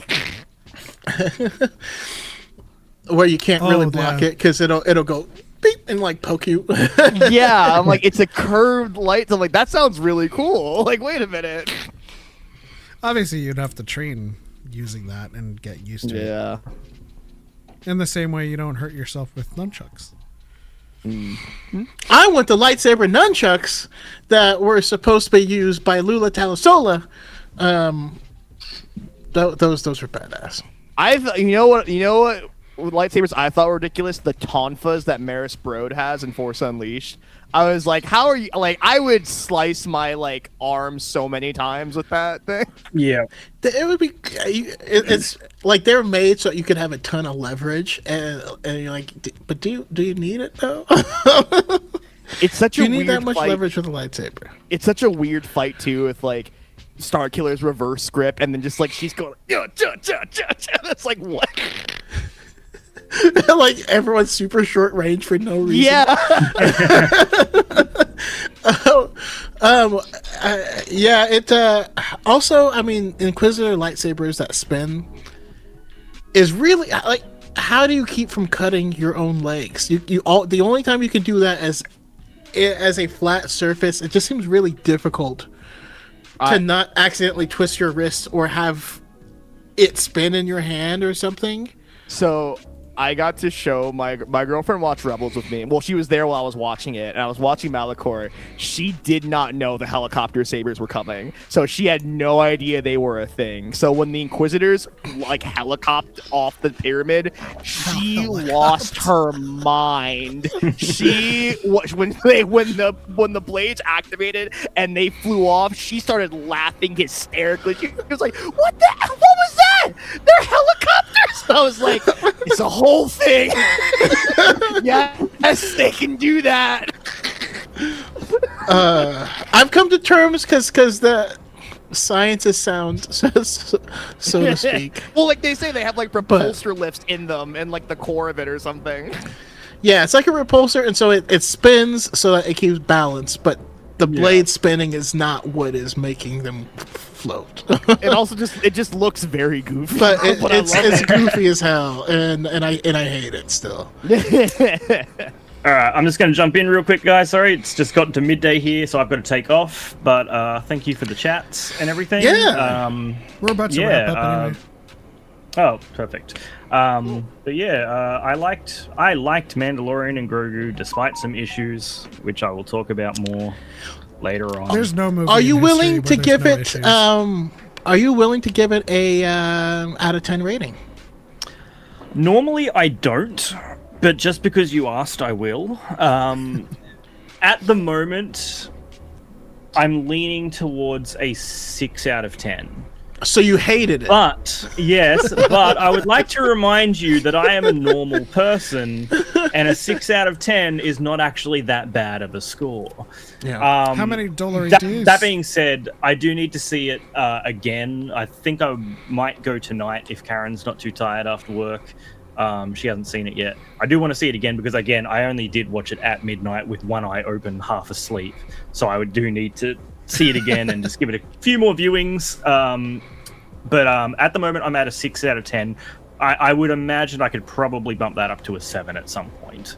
But I can imagine not being tired will boost the second act. I am quite 100% sure it will because I was a tired boy. I was struggling. But yeah, look, I liked it. There was some editing stuff I wished were a little bit smoother. There's one scene in this movie where there's two action scenes at the same time, and it's cutting between the two of them at the same time a lot, and I was like, you know what, I could have used those just spaced out just a little bit more. I thought that was a bit erratic. A bit more character stuff I would have liked, but overall it's a fun movie. I had a fun time with it, you know. And I just checked I did just check Rotten Tomatoes, 89 on the audience score. It makes sense. Which is pretty big. More than I thought it was going to be. With the amount of crap I've been hearing about it, I thought that it was going to be a lot lower. But 89 on that and 62 for critic, I think. Which, yeah, that's, you know, if I say 6 out of 10, 62, that's about right. So, okay. Yeah, I'm also pretty good with that. Where can people find you and your upcoming spoiler reviews? You can find that on TikTok and YouTube. On TikTok, it'll be Cubcos, a Star Wars TikTok. On YouTube, Star Wars, a... No, that's not right. Cubcos, a Star Wars YouTube. Yeah, there's only my spoiler-free thoughts up on there at the moment. I haven't done my spoiler stuff yet. But yeah, you can find me there and also on Instagram, just at Cubcos. And yeah, I'll be talking about more Star Wars stuff in the future, and also getting one of my good friends who has never seen Star Wars before to guess the names of characters that I put up on screen for her, which is a good time because the last video I did, I put up Geode, and it broke her brain. She was like, "That's just a fucking rock. What are we doing here?" Like, so, my favorite one was Chrysanthemum. And when I told her the name, she thought I said Chris Anton, like Chris. So his name's Chris, and I'm like, no, Chris Anton. She's like, Chris Anton? And I'm like, is there a black person here?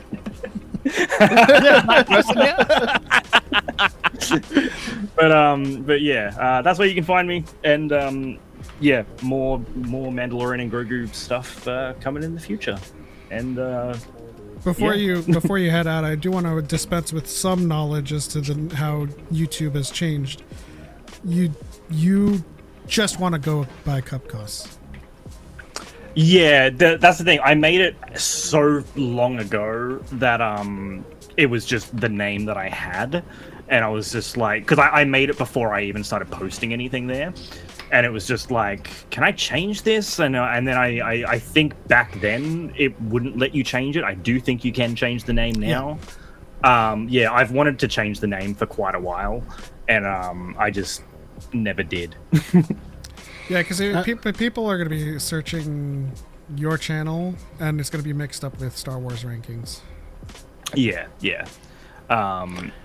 I was thinking I like alliteration, so I was like Cupco's Cantina or something like that. It could be nice and simple and smooth. I don't know. Maybe I'll let people on TikTok decide. Actually, no, that's a horrible idea. They'll give me terrible suggestions. I was playing around when we changed from Dyad in the Force to Dyad as the channel name, just to kind of create a separation between the live show and just the identity of the channel. I foolishly was gonna try to put the Dyad duo, but like it's just redundant. It's like saying pin number, you know, two numbers Dyad duos. Yeah. And then, well, one last thing before you take off is, would you like to hear the new ranking? Oh yeah, I would actually. All right, so where we're at right now. Last place, Attack of the Clones. 10, Rise of Skywalker. 9, The Phantom Menace. 8, Solo. 7, Revenge of the Sith. 6, The Force Awakens. 5, The Last Jedi. 4, Rogue One. 3, A New Hope. 2, Return of the Jedi. And 1, Empire. Last Jedi made it at the top up there. Still in the top 5. Yep. What shifted there? I think, did Rogue One go up a lot? Rogue One did go up, but it was funny. As I was putting Malik's in, a lot of Malik's were the exact ranking that they were. So nothing. It's just Malik's rankings now. Dang. I think, because we were talking about this, Choco, my Revenge of the Sith ranking went down after seeing it in theaters recently. Yeah, I was like, oh, this movie is not well made. All right, I'm gonna take off, guys. Thank you so much. Thanks for calling in. Nice meeting you officially. I just followed. Oh yeah, good to see you, man. All right, bye. Jedi Master Egg on TikTok said Choco is going to hear my thoughts tomorrow. Are you on Pod Once? Yes. Okay, I'll make sure to tune in on that one. Darth Angel says, I've joined your fan club for 1 year. Well, happy 1 year anniversary, Darth Angel. We appreciate you. Always in there with the likes, as you just did right now. Darth Angel. Tomorrow says, do you think Darth Talon is too much for Disney to use? Yes. Well, technically that isn't Darth Talon, but I get the sentiment. It's a Twi'lek, it's an apprentice, but I think if we are... Darth Talon is not a character. They are boobs and lightsaber. Yeah, I think going forward, they aren't using Darth Talon. They're using Devin. The most content I see about Darth Talon is horny fan art or that one I think it's fan made of her licking the lightsaber with the tip of her tongue. I'm like, this isn't a character. I just imagine some AI slop. We reacted to one recently that was talking about Obi-Wan, I imagine like an AI slop video where it's like, Darth Talon was the most powerful Sith to ever exist. She walked around with no clothes on, and then invented Sarisu. I'm just like, Yeah, there's nothing to talk about. No, the lightsaber lick that technically was a different character, but that was is it? that was an official thing. Oh, it was. Yeek. Yeah, yeah. But yeah, it's going to be Devin going forward, and Devin is infinitely more interesting, and I don't think it's too much to use them at all. Let's see here.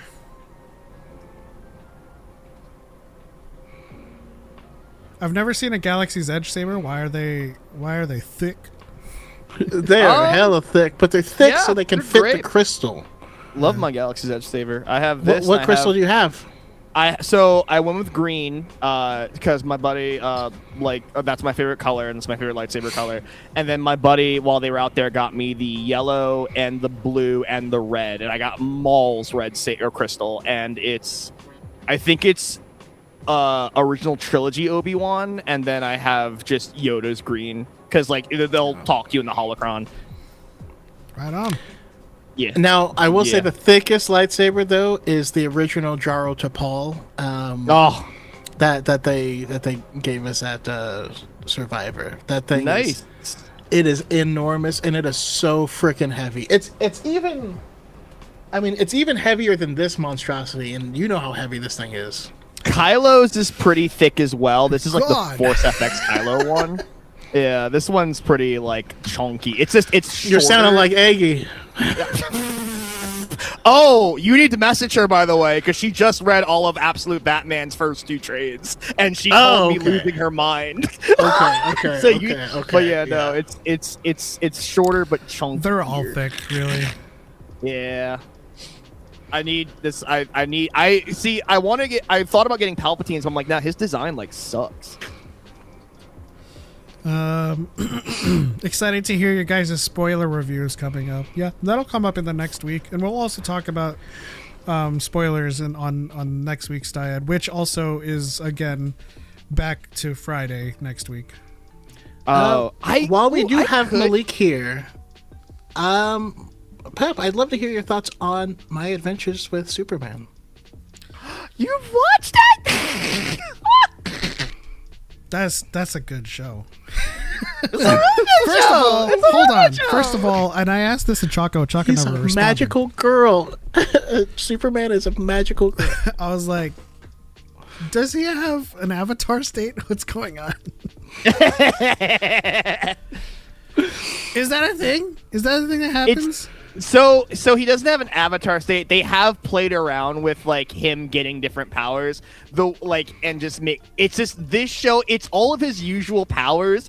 The show is just, as I'm saying, animating it to like make it look cooler.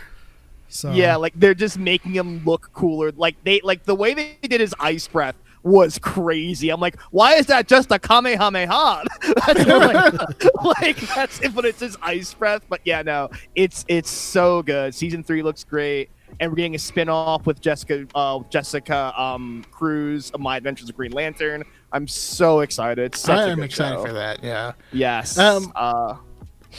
Also, I mean, I like their version of Deathstroke. It's so he's a twink. Oh my god, he's a blonde twink. I was like, as soon as I heard Chris Parnell's voice, I was like, what? Slade? They didn't name him in these 2 seasons. It was just Slade, right? Well, like he has like the eye patch and the swords. Like we know he's Deathstroke. Yeah. Famously, they were hesitant to use the name Deathstroke because of the word death in it, and so in things like Teen Titans, he was just Slade. Yeah, but we all know who he was. Yeah, no, I mean, it was Hank Henshaw. Yep. No, it was a great show. It was fun. It's very easily digestible. I think one of my favorite Brainiac adaptations as well. I think does this Is this based on like any kind of canon? Because I feel like it builds off of Krypton. No, It differs a lot from you think about it as its own run. Yeah, it's very much its own thing. There's probably like some comics they're borrowing from, but like the whole Kara Zor-El like being like raised by Brainiac is kind of like, again, I can't think of where they've done that really anywhere else. Even like Brainiac as a concept, I think they kind of like combined Brainiac and the Eradicator into one villain and just named them Brainiac, which I thought was really cool. And just like that Brainiac Superman design is so good, even though I hate that he's barefoot. But like, feet. Yeah, it's like it's a bad look. But no, because I was wondering, really I was good. wondering about the actual canonical like implications of his origins, right? And I felt like they used a similar thing to like Krypton the show, where like they were warmongers, and I was wondering if that is actually so. It's not all that. So like Krypton usually is just like too arrogant, and that's what ends up happening. Like, or they don't think it, because like my personal thing is like I like when Krypton has their caste system, and the people up top think like we're not gonna freaking die. And Jor-El's like, science, motherfuckers, science. Yeah. So, like, you gotta pay attention to science. And then, yeah, and then like, you know, Krypton blows up and sends Kal-El along. I do like the idea that Brainiac has something to do with it as well. Because I always love the dynamic of like Superman's the last, like, you know, being and person of Krypton. Brainiac is the last artificial creation of Krypton, and that's kind of like why they fight. It's like, but yeah, no, it's usually like Krypton's too dumb, and then like, you know, they don't realize we need to like not save ourselves. I think Absolute handles it really good. The Absolute Superman Krypton blowing up is really heartbreaking because like they all, like his entire family almost get off, but then like he's with his mom and his dad and his cousin, and then their ship explodes and they're all rushing to escape pods. I'm like, oh, this is awful. Additionally, I have not read it. Malik has, but Claudia Gray has a Lost Stars style story that takes place on Krypton. I read the first she wrote like multiple like entries into it. I read like the first one. It's not, so like Lost Stars is Romeo and Juliet. This is Titanic. This is like two people who are in love on Krypton a few days before it blows up. And it's like, oh. And a friendly reminder that although both of them could have fit on the door would have then been submerged and they would have both died. Okay, stop it. I watched Titanic in middle school, so like I'm like a kid watching this mom like talk her kids to sleep as they drown. I'm like, wow. I was in like 5th grade. What's the formula for boat buoyancy? Density? I can't was remember. Density and surface volume? Because the door is denser, but so are the two of them, and there's not enough surface volume. In fact, she had a boat. She could have been safe, and then he would have survived. That's true. What if? But that'll do it for this week's Dyad in the Force. Next week, we will be back on Friday to talk about spoilers for the movie, as well as anything else that happens in the world of Star Wars and fandom. I might be able to hop on because me and Dave will be at Fan Expo Philly. So like maybe we can like pop in. I don't know. We'll see. Yeah, if you guys have thoughts, you can pop in. We'd love to hear them. And you know, it'd be like you're a correspondent out there in we turn now to Malik. We're meeting Tamora Morrison because he's going to be there.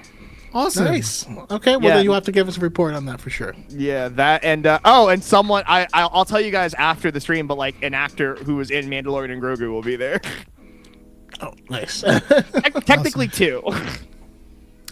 But yeah, and by virtue of the fact that we take live calls, you can call in anytime we're on, so it doesn't really matter if you can't make it like from the jump. I'll like call you guys and like I'm like at Tamora Morrison's booth, like say hi to Dyad. we turn now to Malik, our senior correspondent to the stars, who has Tamora Morrison reporting live from this con.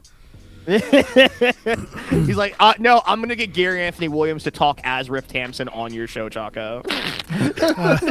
Pass. He's gonna be there. He's gonna be there. I'm like, just act like you're Riff Tamson on this podcast, please.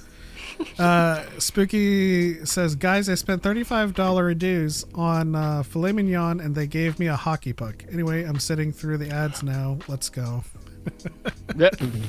I'm sorry. Yeah, that's how I would describe filet mignon, at least to me, because it's always too lean. Or I don't know.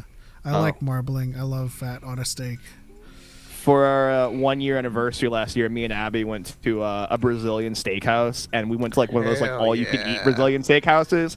So that's what it is. You flip your thing over so it's green, and they just bring you the meat. I'm like, oh my god, it's not ending. Listen. No matter how many times me and Choco have hung out, and no matter how many times he's told me about Brazilian barbecue, we've always had Korean, and this time it was pizza. I will say.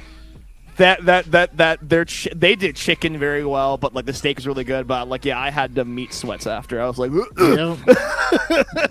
gonna have the meat sweats. Yeah, you didn't do it right. I will say, Spooky, if it was drier, like, because it's not that bad to me.